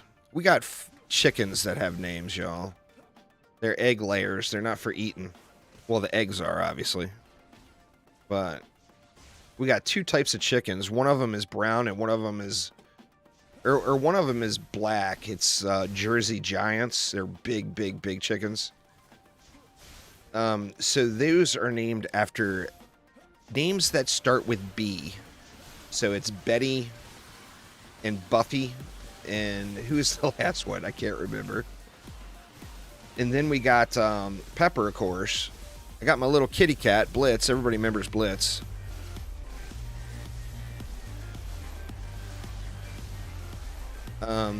Blitz is a little Siamese cat. He's still around. He's an old man now. He's, what, 16 or 17 now. And then we've got the Chihuahua Brigade. Mother-in-law's a big fan of Chihuahuas. We got Taffy. Her full name is Princess Taffy, of course. Then we've got Wolfie, who is a little mouse hunter. And then we've got Rodeo, who's completely spoiled lapdog. And then we've got Daisy, who is like the stepchild. Poor Daisy. She's the last one to get snacks.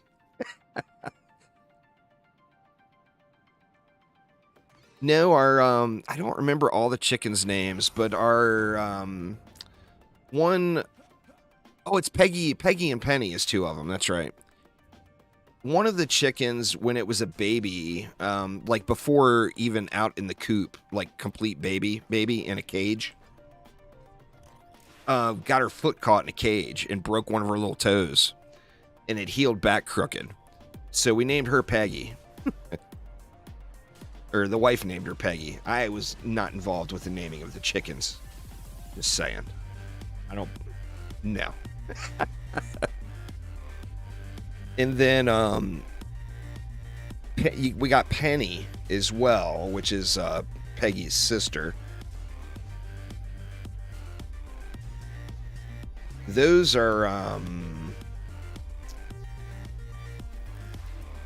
can't remember the different names of them, the different types of chickens.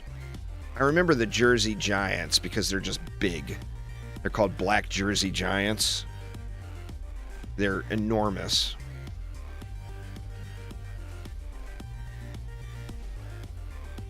The other ones are brown something, but I don't remember their actual type.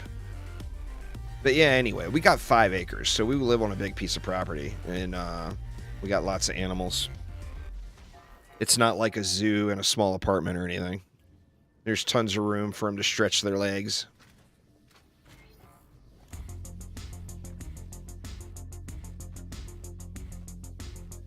We'll do this run one more time, and then I'll switch it up and go to something else. Prime is a pain in the ass? Why's that?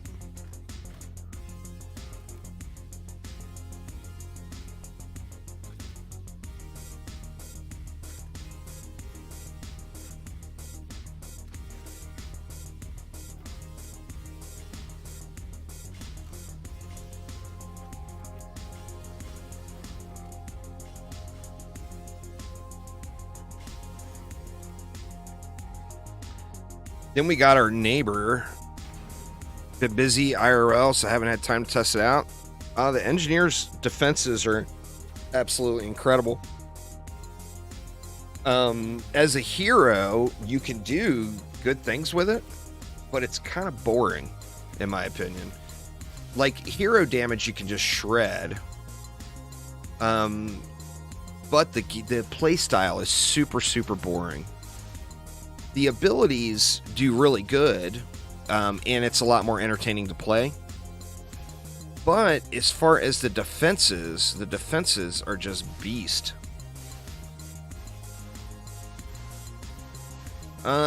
Chaos 8 equals used towers, Mari. If you don't throw things on the ground to get cursed, then things don't get cursed. Take whatever relic with a piercer servo, throw it on the tower of your choice, and completely annihilate Chaos 8.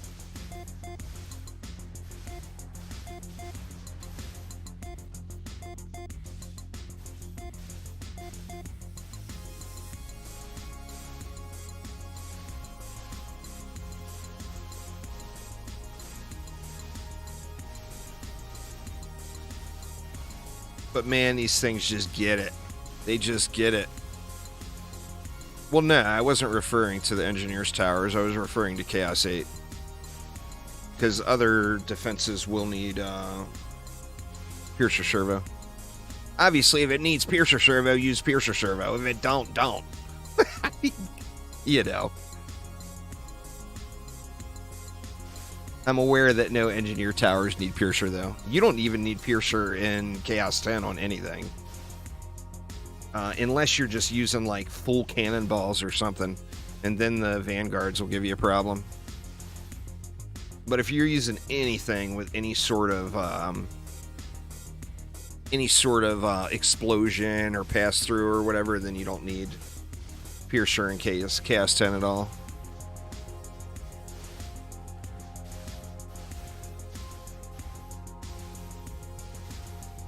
Dwarf Boy is the only thing allowed to operate a siege engine on the battlefield when the Magnites are out. No, every laser defense, anything that shoots a laser doesn't need Piercer.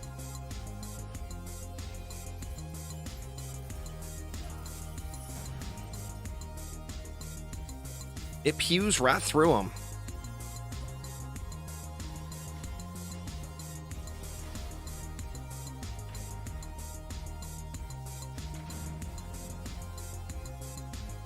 EAC isn't a laser. It's like a plasma projectile. You wouldn't need a piercer on it in Chaos 10, though, no, because the explosion is going to just nuke Vanguards. No geodes in Chaos 10.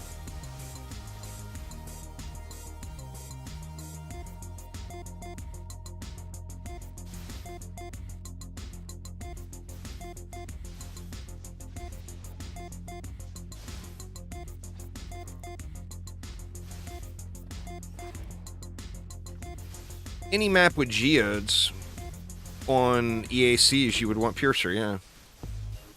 But the thing, too, is don't just spam one tower, and then, yeah, you can get away with not using it.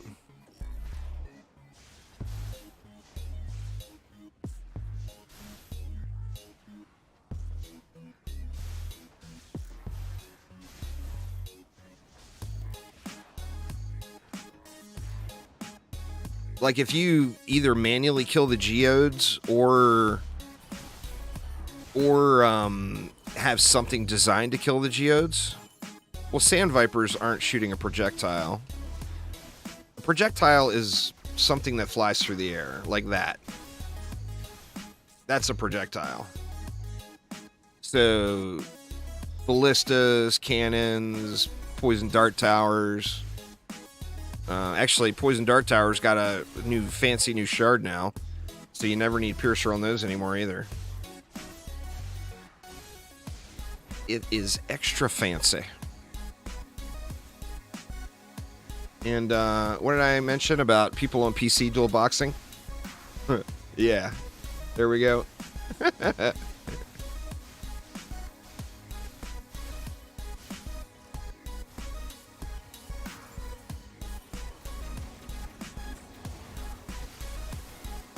I don't care if you're dual boxing, man. It's not against the rules. If you're watching stream. Unless he's not watching stream. Dual box all you want. It's allowed. I got the new mod, that fire cage mod, going on this canister here. And it does so good. It procs constantly. You see that little fire cage that's going on the bands?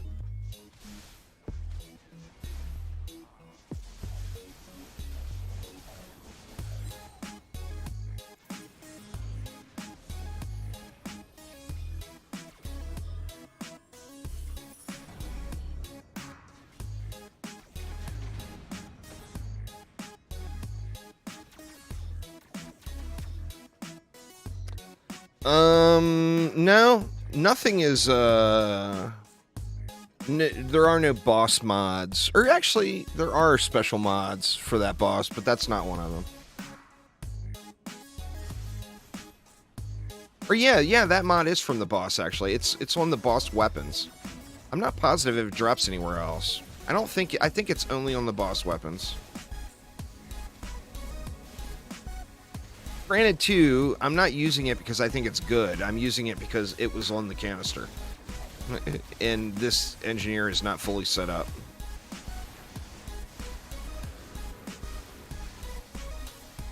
In the current state of the game, if you're playing end game, it's all about your single target damage. So meme mods like Bouncing Phoenix, Frostfire Remnants, the Molten Cage, they're not going to be something you would want to use on a single target defense. I mean, you can, but it's not going to be best in slot as far as single target damage output. Those are for lane clearing, you know?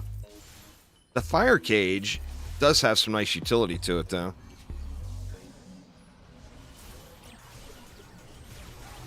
I just like how often it procs. I mean, it's just constantly up.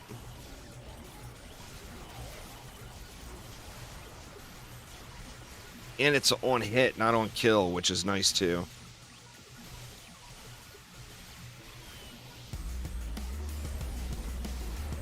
Ooh. I jumped right in front of him. That was smooth.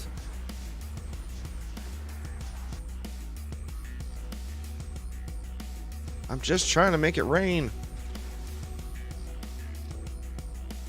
Yeah, I mean, look at how many times it procs. Just crazy.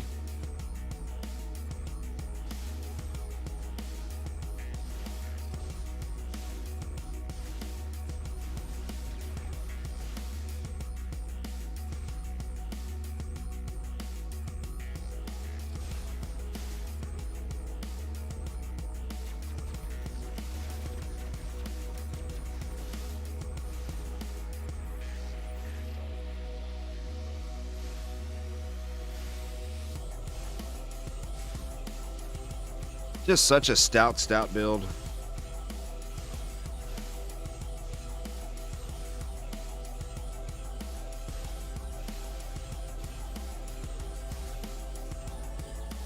Well, Dungeon Defenders 2 is not a skill-based game. There is no skill amount that would allow you to do that. There is 0 skill required.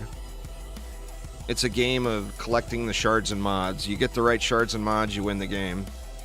But using only one character would be extremely dull, very, very sweaty. Might be possible. I can't imagine anybody would want to actually do it, though. Just because you would do it for 5 minutes and then be bored to absolute tears. But there is no skill level in Dungeon Defenders 2.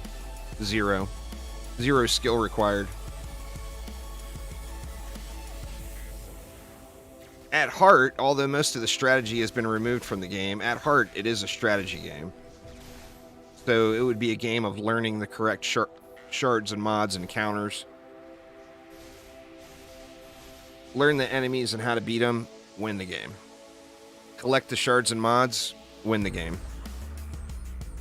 Yeah, only 5 waves except for boss lanes or boss waves.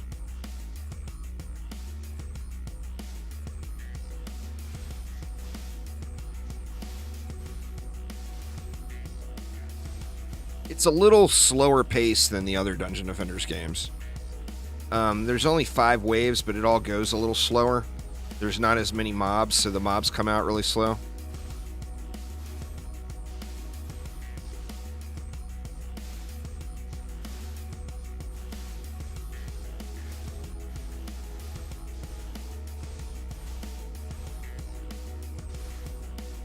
Yeah, well, I mean, the boss wave is the 6 waves, so maps with bosses, they get their own wave. It's not 6 waves, though.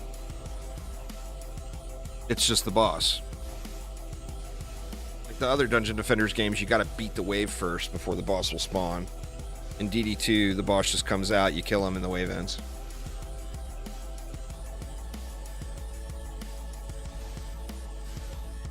But yeah, super chill build here. I won't keep doing this one all day. I'll save this for Season 2 of Black Sails tonight. But I just wanted to... A lot of people were asking what I was doing.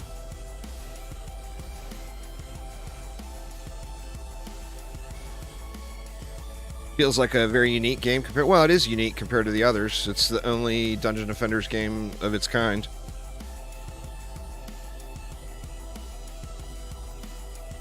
It's a different experience than the other Dungeon Defenders games. Where the other Dungeon Defenders games are trying to capture the same feel. This one has its own thing going.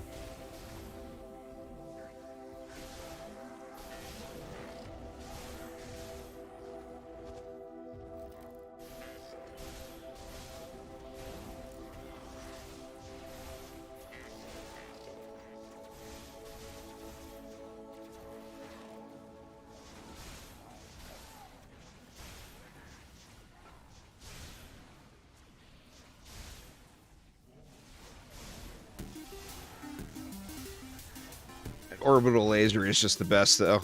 I absolutely love that thing.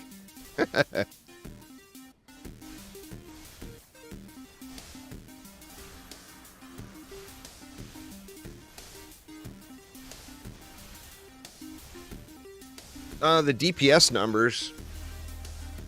That's where this DD2 is a little more casual compared to the others as well.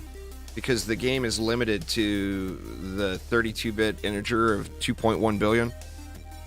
So no matter what, enemies can only have 2 billion health. Cannot go higher than that. So you add more players to the group, it's just free damage on top. And you can do pretty absurd damage numbers. Like in the other Dungeon Defense, that's why they put in all the damage shields. That's why like the chicken and the new boss have these fat damage shields. It's because players can actually do more damage as far as damage per second in DD2 with enemies that have far less health. So they have to, or the content would just be completely trivial.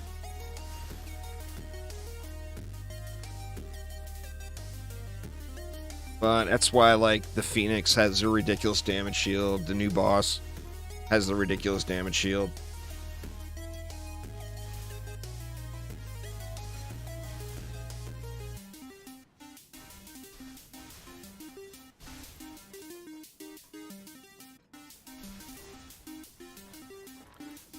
The general rule is, I mean, all of the Dungeon Defenders games are all well worth playing and experiencing. But if you want more challenge, play DD1. If you want an enormous amount of gameplay time with not so much of a challenge and it's more of collecting, play DD2. If you want a game that's just straight min-maxing, that you get to the end game faster, but then you spend more time at the end game, play DDA. But, I mean, they're all well worth playing. They're all super fun. None of the games have anything remotely as challenging as DD1 does, though. Like, not even in the same sentence.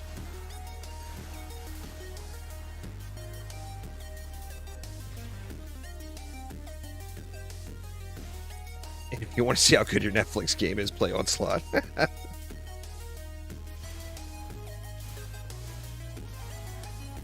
I don't know what the percentages are like, but I'm assuming it's got to be like a 10th or maybe like even 1,000th% of the players for DD1 have been able to clear like true boss rush. And some of the maps, just the regular maps like Poly, are just extremely difficult until you figure out what you're doing. There's nothing wrong with that. Everybody's entitled to what they like. There, Jimmy.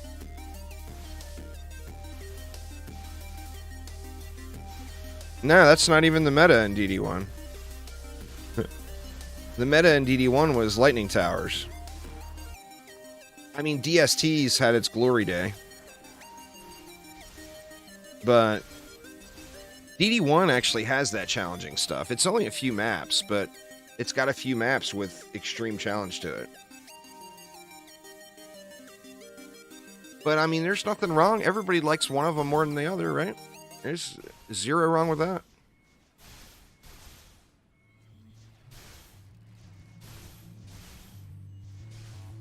Everybody's entitled to their opinion. It just wouldn't be a very fair place if not, right?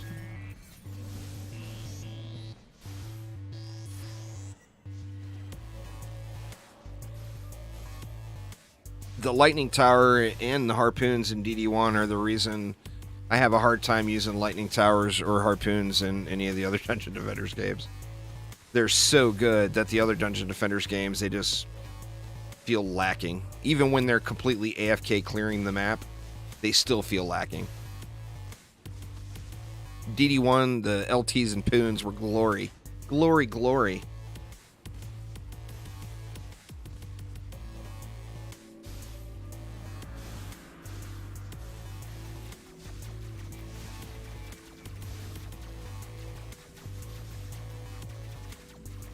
Oh, that was weird. Did you see that flyer flipped upside down in the cage? That was quite strange. Nah, the thing on the back is just a decoration. There's 3 choices. You can go with like a blue one, a green one, and then a hypno one. This is the hypno one. Can't see it real well because of my energy. Or my heat. But yeah, this is the hypno one. You can change it with the skin. It's with the diver skin.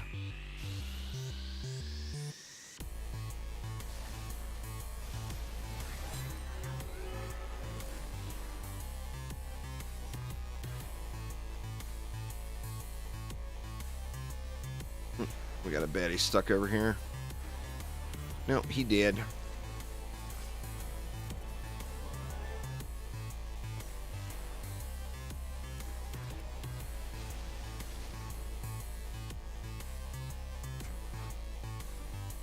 See something shiny. See something shiny.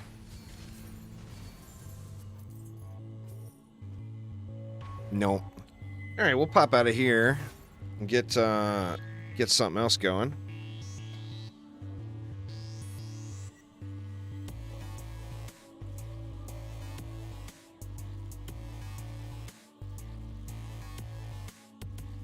I forgot to grab my coffee. I brewed it and then I never grabbed it. Let me go grab that real quick, y'all. I will be right back in just a sec.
Oh yeah, I got snacks, y'all. One of the good parts about living in a house with your wife and mother-in-law is when the mother-in-law gets bored and starts making random baked goods. Oh, man. Explain how to use the buff on the EV2 better. You got to get the shards and mods. The entirety of DD2 is all about shards and mods.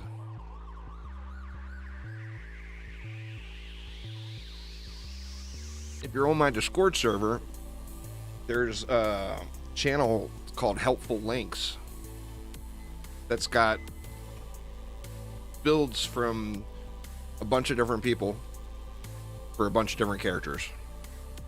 And all of it boils down to shards and mods. You guys will have to forgive me. I'm chowing down on this little chocolate pastry thing.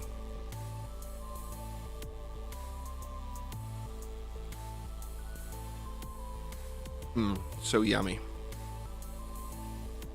So anyway, this is that, it's like a little fish tank, but you can change the color of it. Blue fish tank, green fish tank, and hypno fish tank.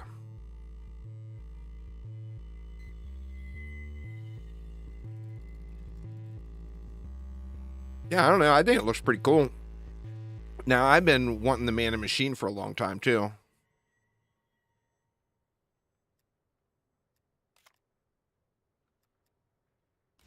There's some other skins for them, too. You can get in Defender packs, but I mean, none of them are as good as that one. Miss when your sister baked. She's really good at it. That's awesome. My, better not say it too loud. No, there is no Twitch drops for DD2. My wife cooks way better than my mother-in-law. But my mother-in-law gets bored all the time. Refuses to go do old people things. Like go and play cards or bingo or whatever down at the old folks' home. She ain't having that. So she'll just randomly get bored and start baking things. And I'm all about it.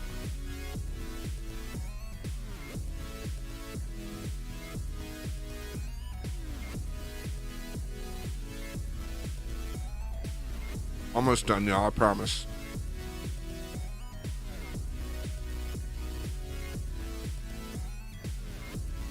Pretty tasty. A little hard for a fresh baked pastry item. You'd think it'd be real soft, but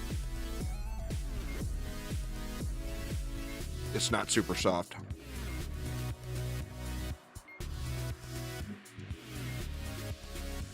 But it's stuffed full of some kind of chocolate cream, and that is some yummy shit, let me tell you.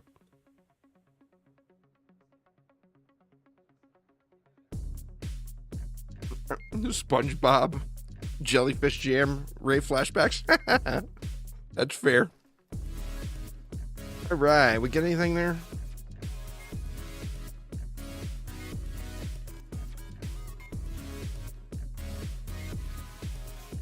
None but junk.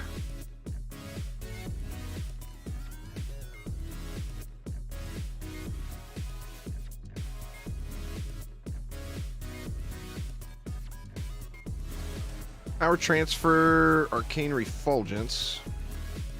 Don't need that. Don't need that.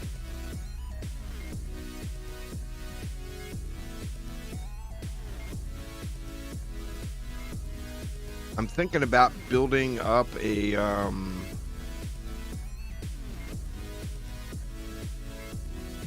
Unwish from the ground up. I'm looking for some starter mods for her, because I think I'm going to do a freshie. Ooh, look at that bad boy. Shame the roll is so low.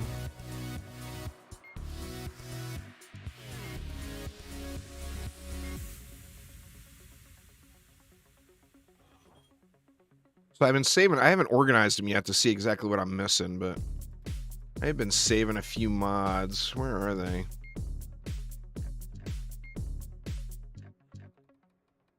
Healthy crit chip seems pretty damn good too.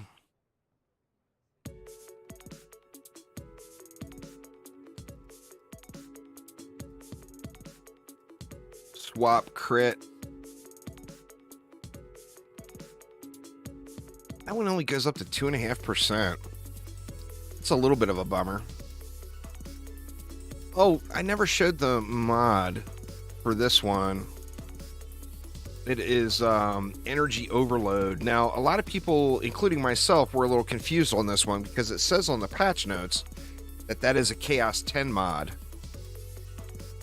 Meaning it would make you think it only drops in Chaos 10.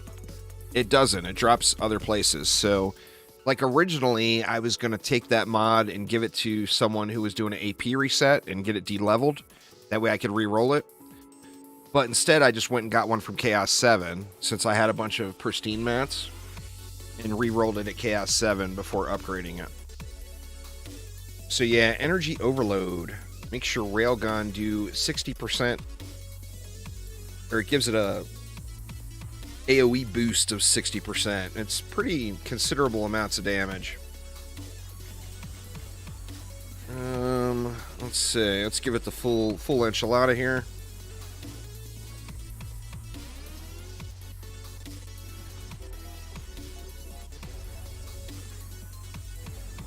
Oops. You give it the full enchilada, it just screams.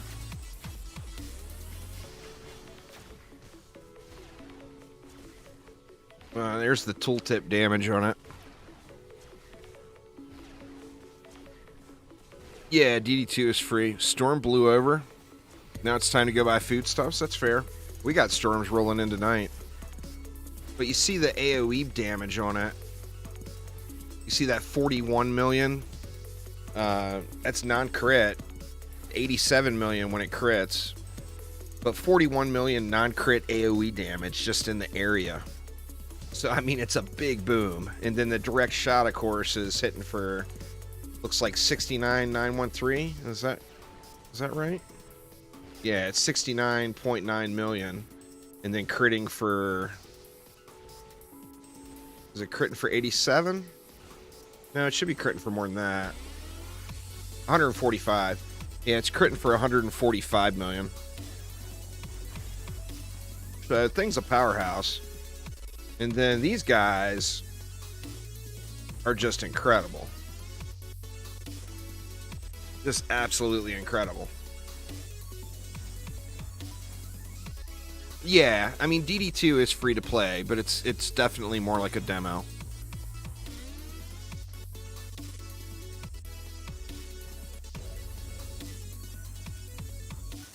Love it, love it, love it.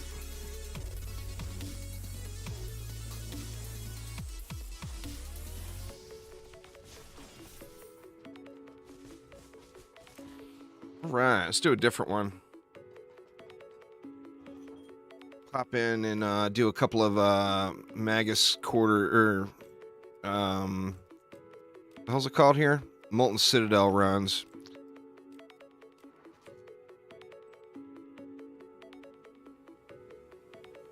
Make all the rotations.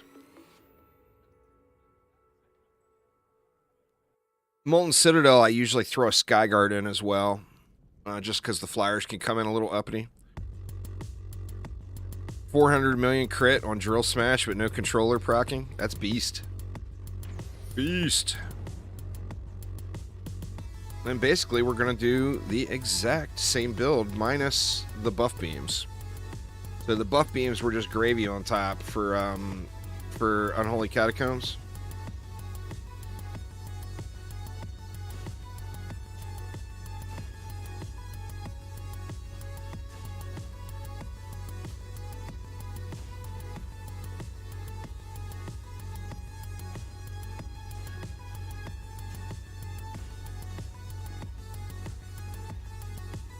And we'll go... You can actually do 2 buff beams here and move everything up farther. Up is meaning back to the core farther. Or not buff beams, boost arrows, pardon me.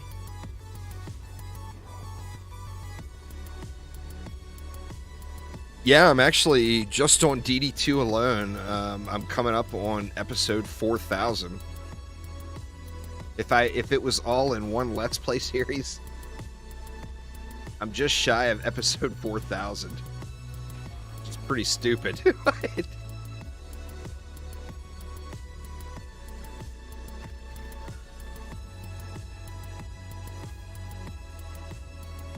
A bunch of people are playing around with those target dummies with automation on them, and it looks incredible. I haven't tried it out yet, but I've seen a few different people using it now. It looks pretty beast. And then on this map, I usually throw a Skyguard in too, just to help with the flyers. And then same, one upgrade on a wall, one upgrade on the plasma. And then I'm just going to throw everything else into this Skyguard here. Or that's it, actually. There is nothing else. You recognize the map? You think? I don't know why I'm not disgusted with this map by now. I think it's because I grinded Ramparts more. But the Crumbled Bulwark map, Ramparts... I could just really never do that map again and be very, very content with that. It's just, it's been in every Dungeon Defenders game ever made. This map has too. But for some reason, I never really got burned out on this map.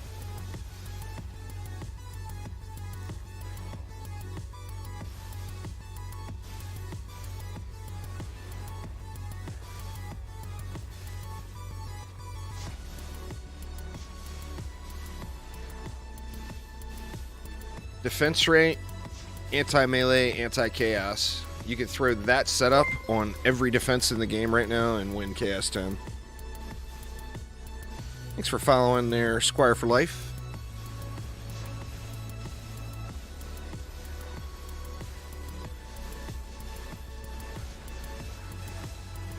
Did nobody join? Oh, I made it private. God dang it. I'm sorry, y'all. I'll go back out after this one and make it public.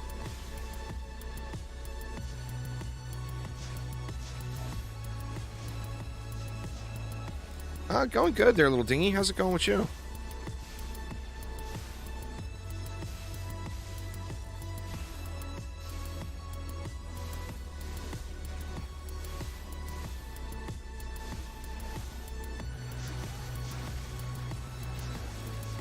Oh, I know. It's definitely going to be fun. Look at all those cages. Holy shit. Wow. Why is it still running?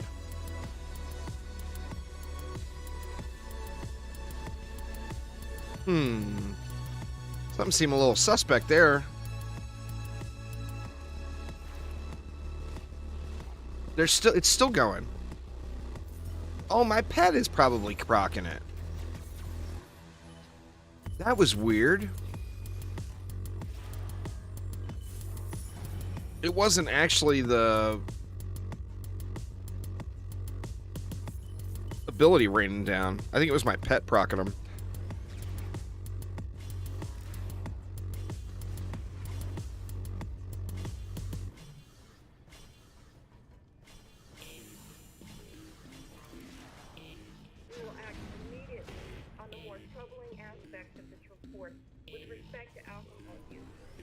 Oh, god dang it. That's why I hate throwing stuff on the ground. I'm constantly hitting it by accident when I don't mean to. I prefer abilities where you hit the button and they go.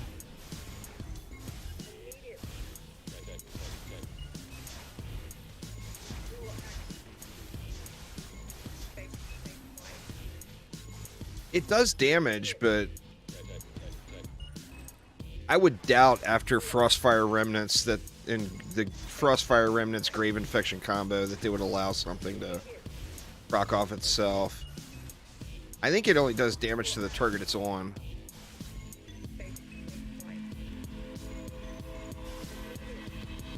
What's up, Captain? Get caged.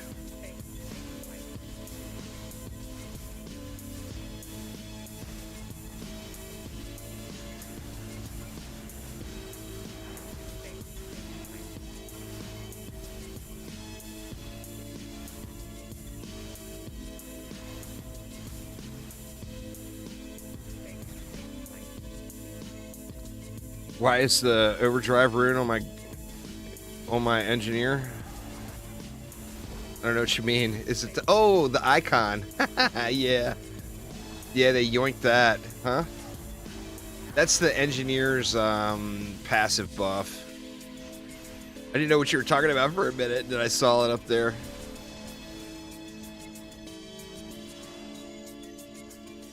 There's actually a lot of assets from DDA used in this update.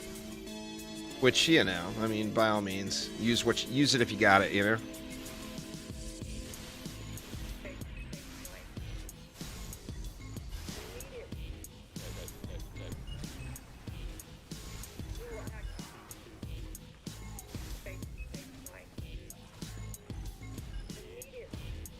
The cages are just beast. I'll show you that mod. We'll read the description. I don't think it would be able to proc off itself, though. I don't think it's AoE damage at all.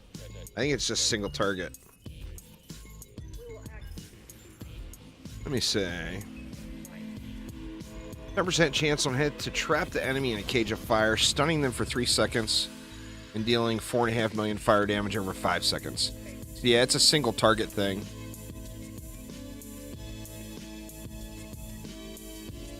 Up to 6 million at 10 out of 10. Not much of a gain on that one, from 3 till 10.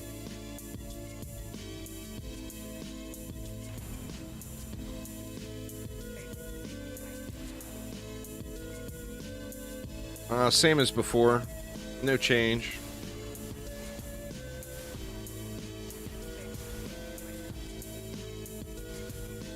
Defense rate, anti-melee, and the railgun specific mod, which I'm constantly forgetting the name of.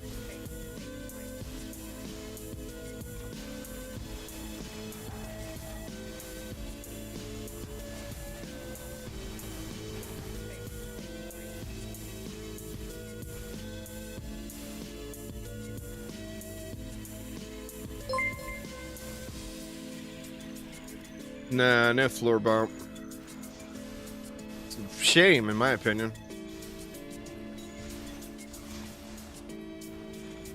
I mean, it's already AFK content, so why not give a floor bump, right? But, you know, they didn't want to, so, I mean, they didn't want to.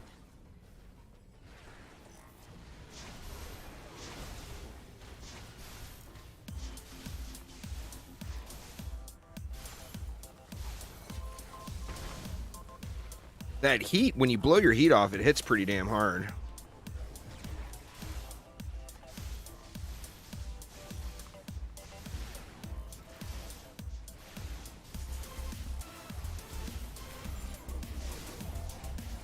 Oof.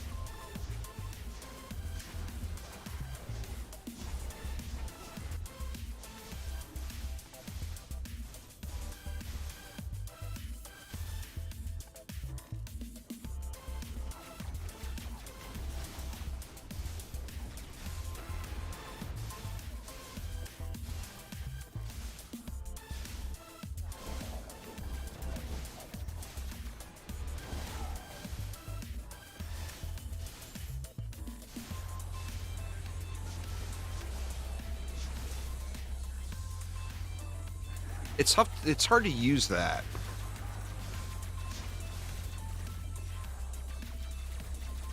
I guess you get used to it. The little exhaust dealy.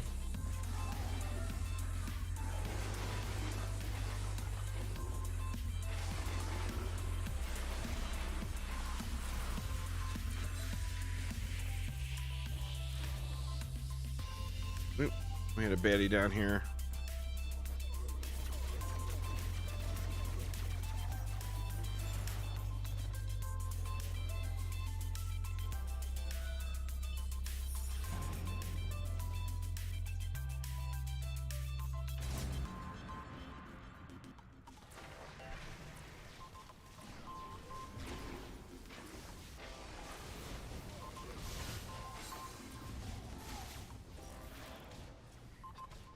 He definitely hits hard.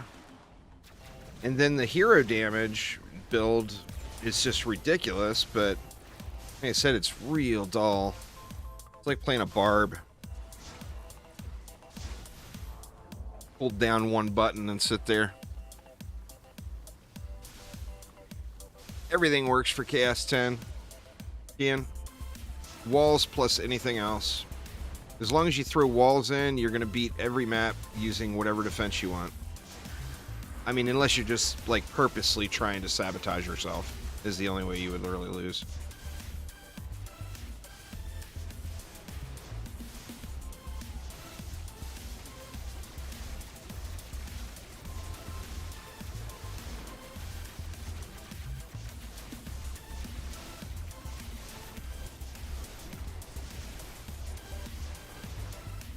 And I'm kind of surprised that they put in an anti-siege roller defense like that.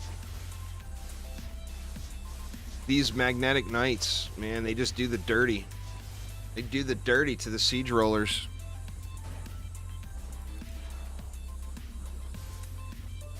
Watch when as soon as it gets into range.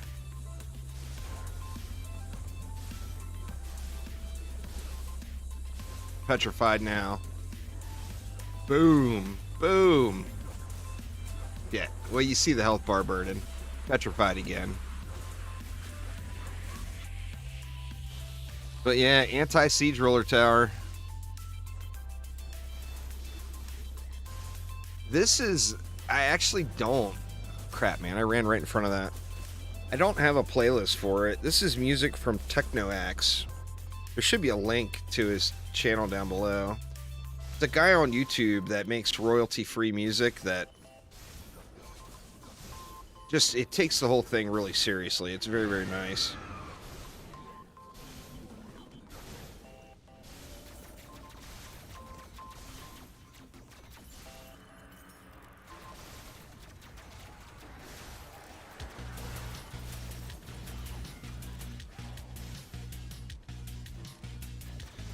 But yeah, I actually handpicked all these songs back a long time ago. I'm kind of due for a new playlist, but I always use Technoaxe's stuff just because there's no shenanigans.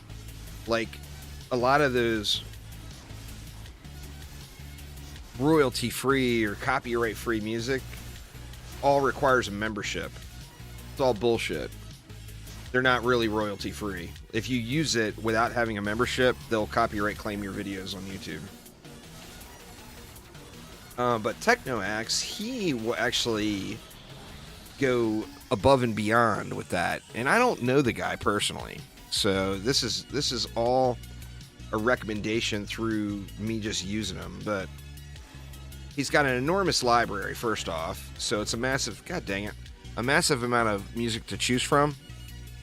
But if you ever get a copyright strike, he personally will get it resolved for you. Like, there's no you have to fight with YouTube to get it lifted. He will do it for you. He takes it very, very seriously. And that's just awesome. So you combine that with the big library and all that good stuff, and it's just kind of a no-brainer to use his music.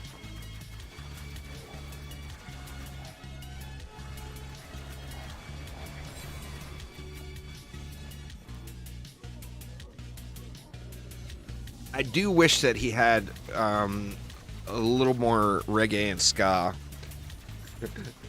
I don't know why, but I just love chillaxing to some ska music while I'm grinding out dungeons, you know?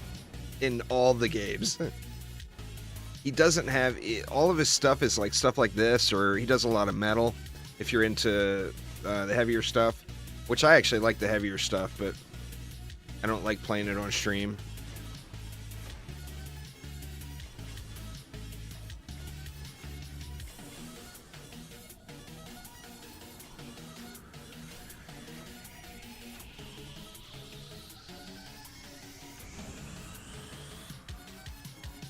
If it was up to me right now, we'd be listening to all super old school punk or like 90s era rock.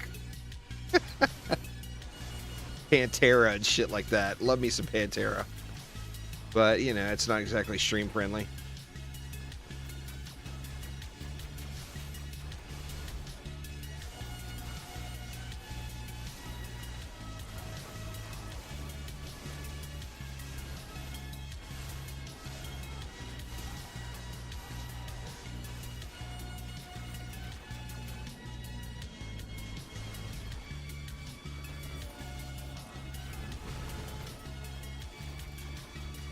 I mean, the cages proc so much for it only being a 10% chance. It feels like it procs a lot.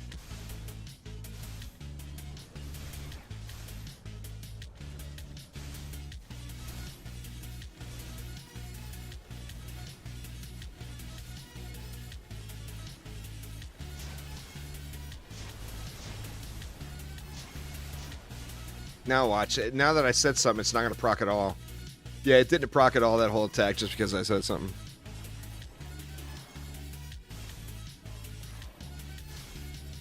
You like a little ska punk? It's my favorite music nowadays. When I was younger, I listened to a lot of the old punk stuff. I grew up in DC during the era of Minor Threat, if any of you all at all know who Minor Threat is.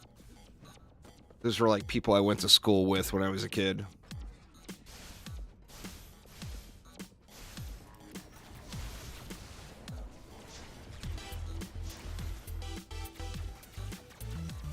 Gotta remember, I'm old. I actually turned 50 this year, y'all. 50! You believe that shit?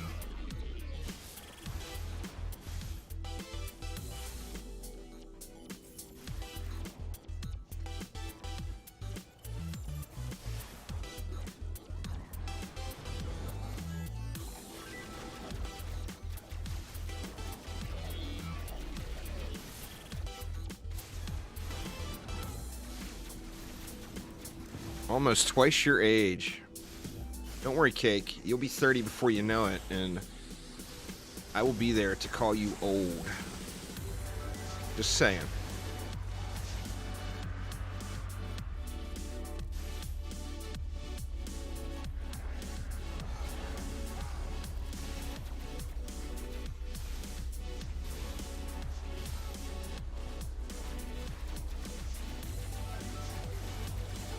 Jurassic War Cry would allow you to place down your abilities on top of each other.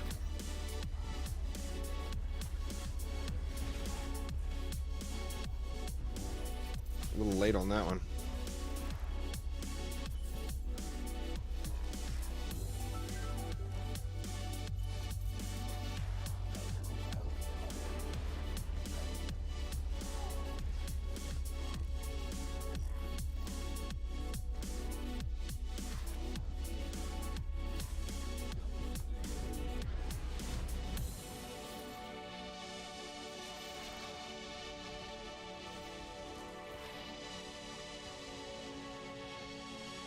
Oh, what the heck? I didn't see those guys. I was running to the loot. Give me the loot.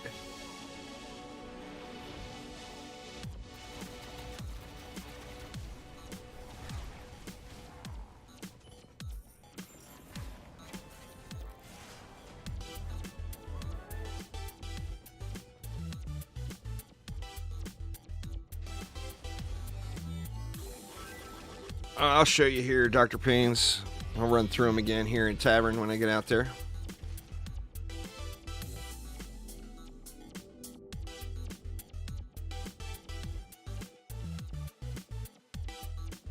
The wall build too. I'm not sure my wall build is a perfect setup, but it's working for me.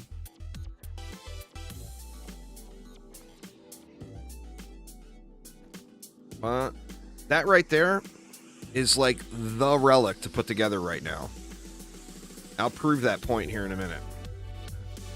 So defense rate, anti-melee, anti-chaos, destruction, enhanced throw, and mass destruction. Just annihilates. On the railgun, I would use the exact same thing, but we have this energy overload, which is railgun specific. When a railgun hits target, it overloads, dealing 60% damage to nearby enemies. This one's got the kinetic energy shard, which I still need to gild, and then mass destruction and destruction. But I keep telling you all that you can literally use whatever you want. Oh, and then the walls. Like I said, I'm not sure this is like BIS setup, but that's what I'm using. Fort, protective downgrade, hardened with auto repair, fort, and juggernaut.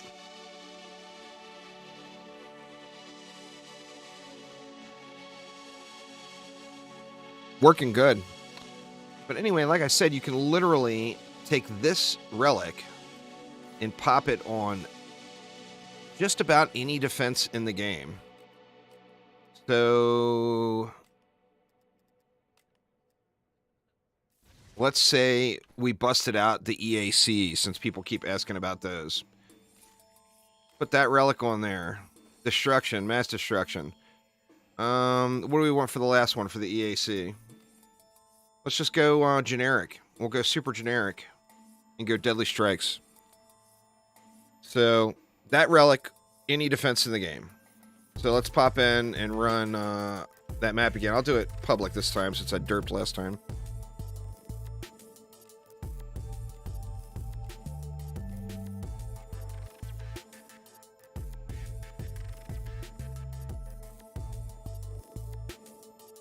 Auto repair. I don't remember. I'll look here. That anti-heal is definitely pretty nice, but at the moment my wall is holding, like, the anti-heal would keep the chieftain from doing his business, but right now the chieftain's kind of a butt up against the wall and just die eventually anyway kind of guy. So that's why I haven't really bothered with it. Auto repair is Chaos 9. Let's see. So let's just do a rinse and repeat. We'll go with say a boost there and like a boost there. Then we'll go. That's spiders. Or what are we gonna have enough for all this? Let's see. Let's go. I'm gonna sneak them down a little bit here. It looks like.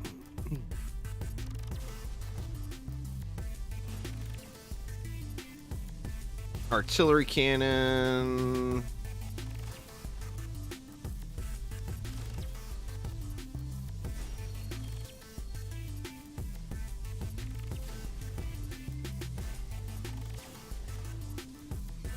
Okay, let's get our walls down real quick.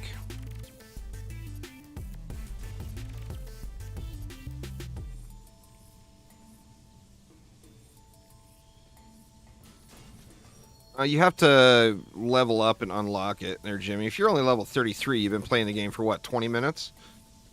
Just keep playing, dude. You'll get there. We got no destructive pylon going here, which probably would have been a really good move.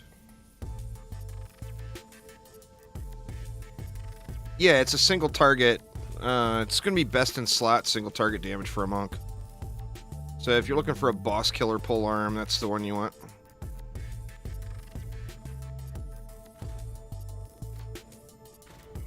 I think we'll get rid of one EAC. Just get rid of one in the middle. We'll get rid of, say, that one. And then we can throw down some destructive pylons.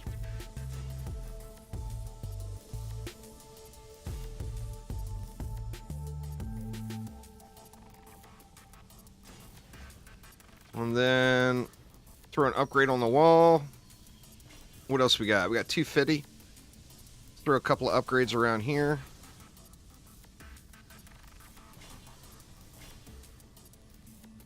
We'll just do something like that. And then let's just let it roll. See what happens. It's on public.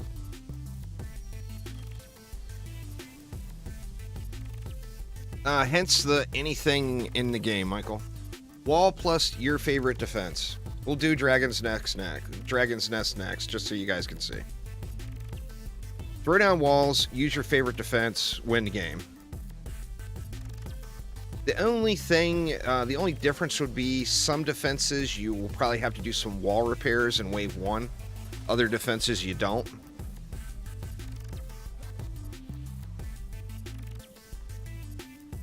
Then just make matches from your tavern and always check private there, Jimmy.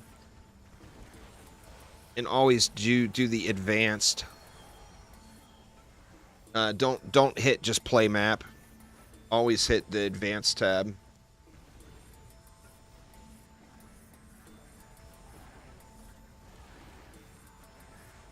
Crap, I didn't look at my ACs. I'm assuming I have Ascension into them, but I'm not sure.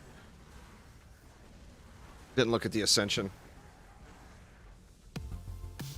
The EACs are killing a little bit slower, but they still killing. And wall full. Wall full. Wall almost full. It'll be full on its own in a second.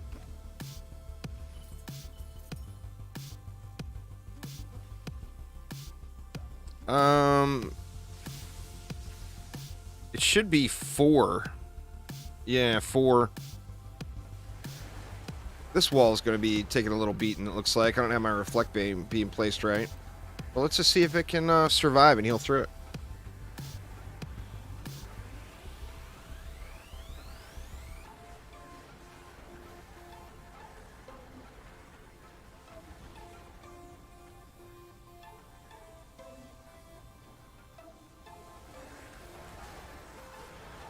It's not that bad. I'm actually almost done already. I've only got a few more things to do. I'm stretching the playtime a bit by I'm gonna build like a new gun witch from scratch, just because I haven't played a hero damage gun witch since Nightmare. But I mean, I've got like almost everything that I would want to use all decked out and all set, ready to go. So it's really not that much of a grind. I mean, what it's been out for... I mean, I got 2 relics ready to upgrade right now, but I'm at a point where I don't know what I want to do. So I'm not using the mats.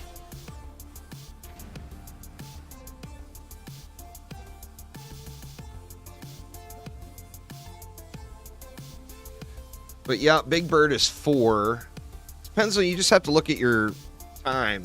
I mean, obviously, if you're in a group, particularly a well-made group, you're going to burn that map super, super fast. But if you're playing it solo and you don't have good DPS and it's taking you 6 years to burn through the bird, then it's going to be way quicker to just do dungeon maps, other dungeon maps. You've grinded out a bunch of hero mats.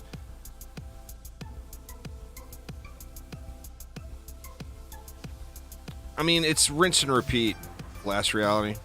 Place walls, throw that same relic on archers or ramsters or whatever, and it's gonna be the exact same thing. Well, I mean, once I run out of things to do, I will have run out of things to do. That's the trouble with DD2 is once you're capped, you're capped. You're just playing just to play. Where in DD1 and DDA, there's always a better piece of gear. There's always something better. There is no you get to the cap.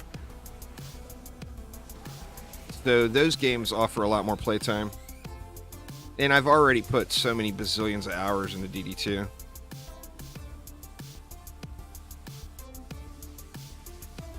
You re-roll them. 286 re-rolls, you're guaranteed a 10 out of 10.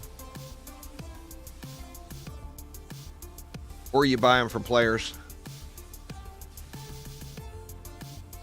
One thing RNG has to say is RNG will never give you the mod you want at a 10 out of 10. It will always be an anti-skeleton. Or it will always be a orc boom. It will always be a POS.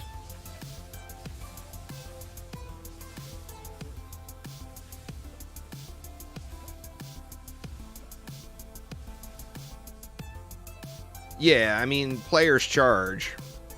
The market is very unstable.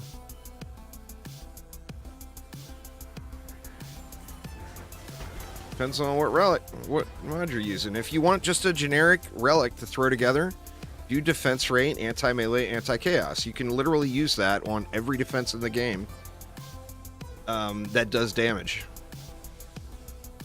Every single one. I'll show you here, Jimmy. I'll show you.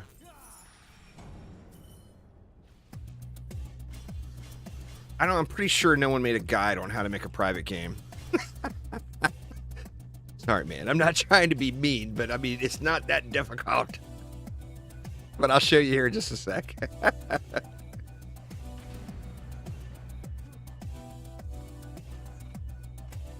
You just, like I said, you got to hit the advanced tab. when you make your matches. Don't just do the autoplay thing, you know?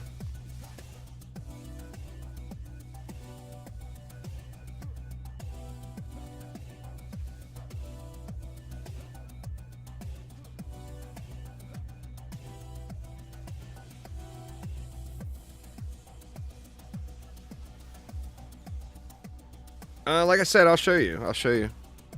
Basically, if you make the match from your... Just hang tight. Hang tight. I'll show you in just a sec.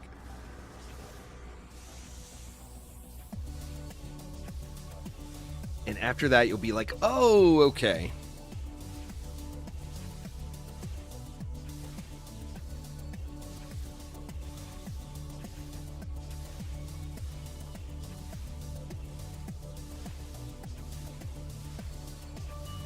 I think all the new heroes are extremely dull to play actively, personally. It's tough to compare a mercenary or the engineer when you got things like the gun witch. As far as active play, the gun witch is just so much fun in comparison. The mercenary's got a real derpy looking run to him, and the engineer's super clunky. But they're building, as builders, they're incredible. But as far as active play, I wouldn't suggest either of them. You can get good results out of them, but they're not fun. If you're asking what's the most fun. If you want to know what's the most fun, play the gun witch. Welcome to the first day of the rest of your life. Yeah, enhanced throws beast.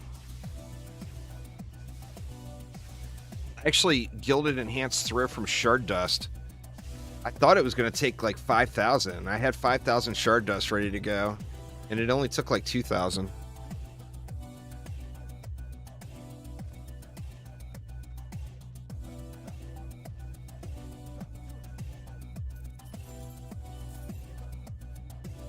Well, see, the difference here is I spammed EACs. Like, to do an apples-to-apples comparison, it would have to be 1 EAC and 2 of the knights, right? So this is not apples to apples. The EAC is killing the enemies way slower than the last build. Their damage output is not even close in comparison. But we're not looking at an apples to apples comparison, to be fair, you know?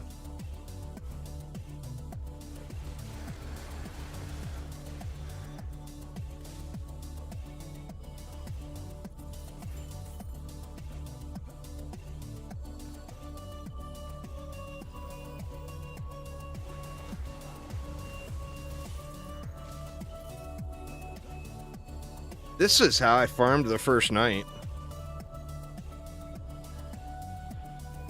It was with EACs. I did spiders and then EACs the very first night. And I felt like the EACs were a little more AFK-able.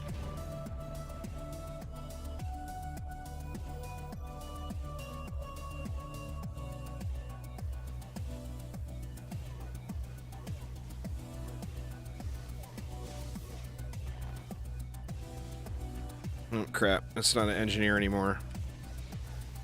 I was gonna say I play on the engineer here, but...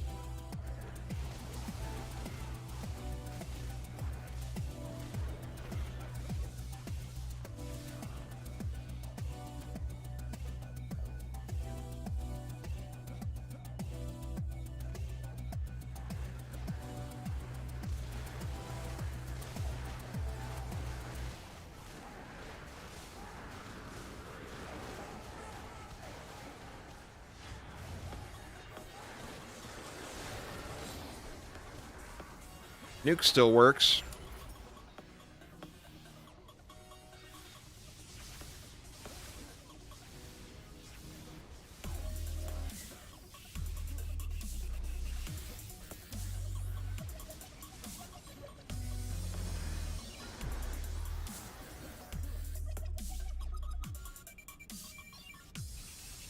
Feels like that's all the monk has anymore, though. The pet nuke builds are fun to play.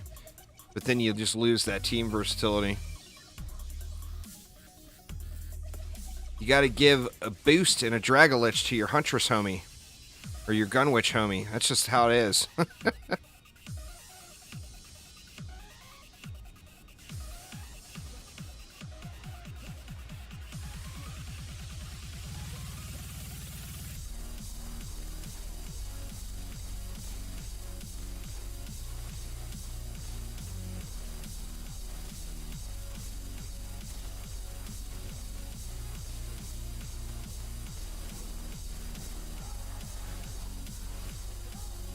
It's taking so much damage over here.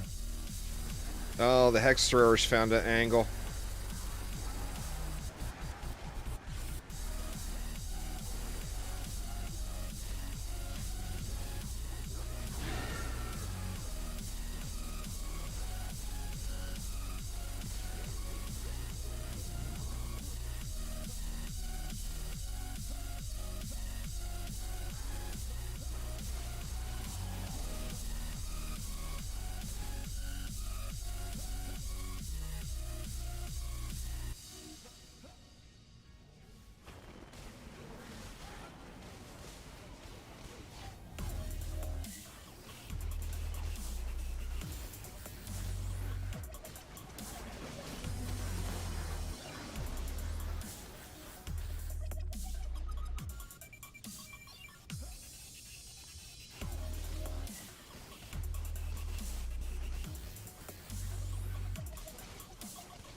Definitely feels slower. Like way slower. With the EAC.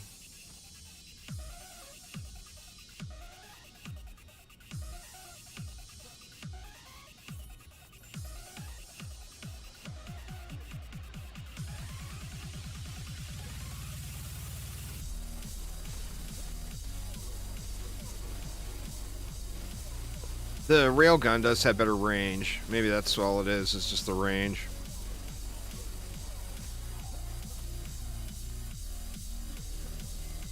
I mean, it feels like I've been in this map for like 7 hours.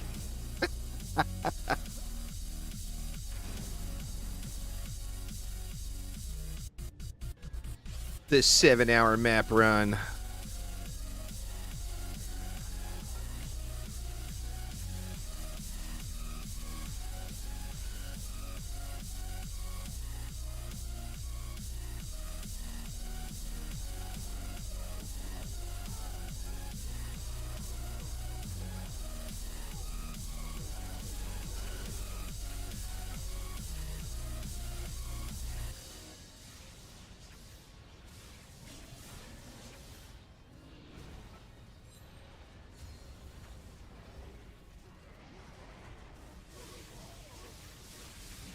Oh, it's a thick boy.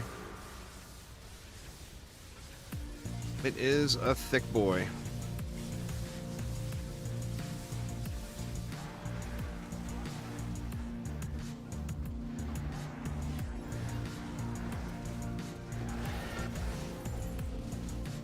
Shoot your shit at me, mister.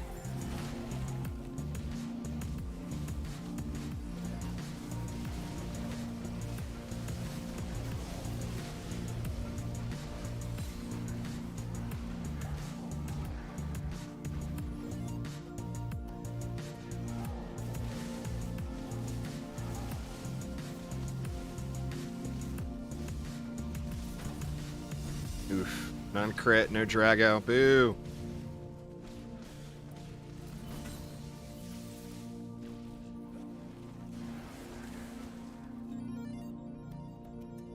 What's up, Kizamora? How you doing?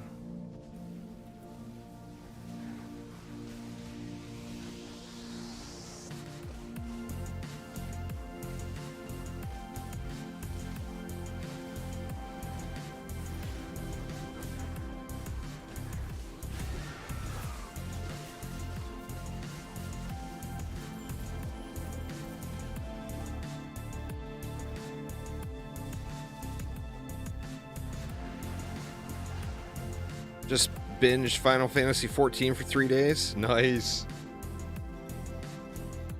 That's one of those games that I really, really wanted to get into, and I just couldn't get past the early game. there's just so much story. So much. It didn't feel like I was playing a game at all. I know that if I would have got past that, I would have really loved it, but I just couldn't get past.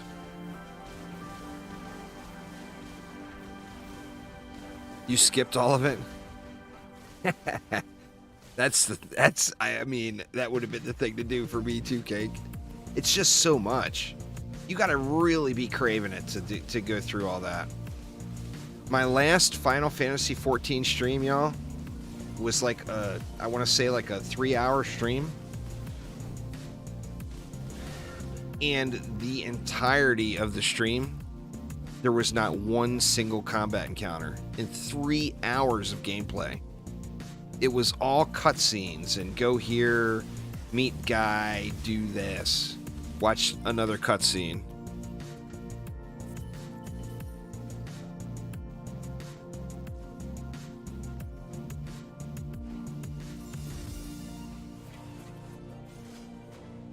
Be back on Fallout 76 in a few days. That's fair.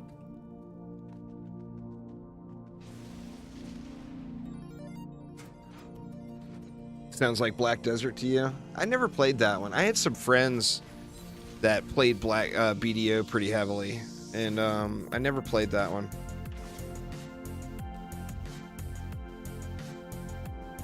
Jesus, that map took like 7 years, it feels like, to run. Crazy.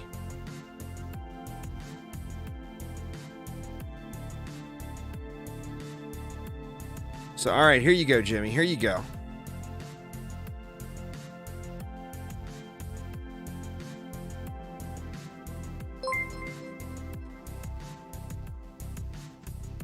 When you come up to make a game, click this Advanced tab up here in the corner. When you go to the Advanced tab, you can choose whatever difficulty you want, like Chaos 10. You can choose whatever map you want, pick the region. Say you wanted to do Unholy Catacomb again, and you would create. Now you get a choice here, making it a public game or a private game. And you would just click private. And go. Thanks for subscribing there. Look what I see. Appreciate it. See where that puts me at. I think I've got two. Like I said, I'm pretty sure I got two relics ready to go, but I just don't know what I want. Don't know what I want to use yet.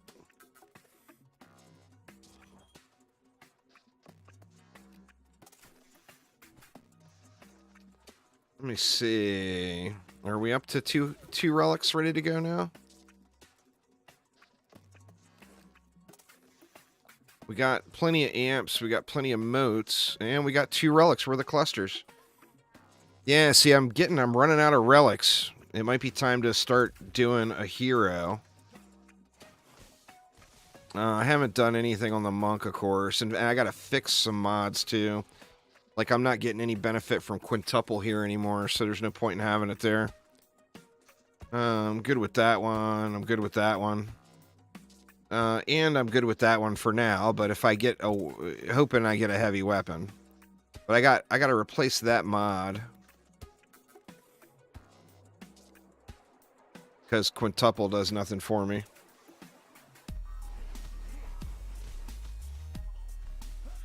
Well, you got to have the shards on it. It's not about the gear. Remember, DD2 is not a loot-based game. The loot is only there as your handbag to hold your shards and your mods. So, it's a game of having shards.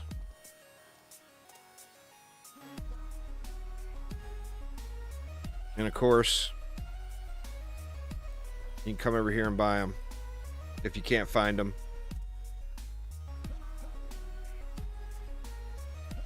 Alright, y'all. A little bit of a shorter one today, but I've got a ton of recording I want to get done this afternoon. Anybody else have any last-minute questions before I hop off here?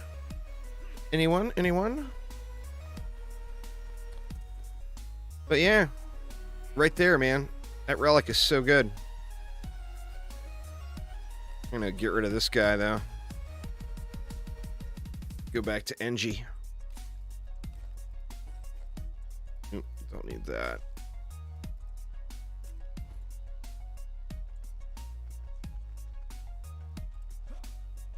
Been running a DPS monk. Never touched Gunwitch. Is more asset in terms of towers. As far as towers go, all of the heroes really are really good. I mean, the mercenaries got great towers. The engineers got great towers. The countess has great towers. The adept has some niches. The initiate has some niches. Dryad. I mean, there's no shortage of choices there, really. You got to check out, I think Artie put a build together there, Blast Reality. You got to check that out. If you're in my Discord server, it's linked in the helpful links section where you can check it out. But he put together a hero damage Gunwitch. That's what I plan on doing, but I don't have my girl naked right now. She's naked.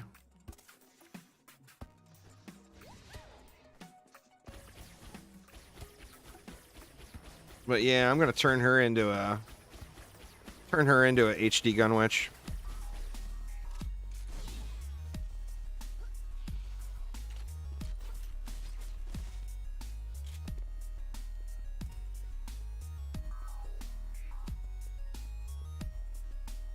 So if that is it, let's see if there's any familiar faces streaming any Dungeon Defenders.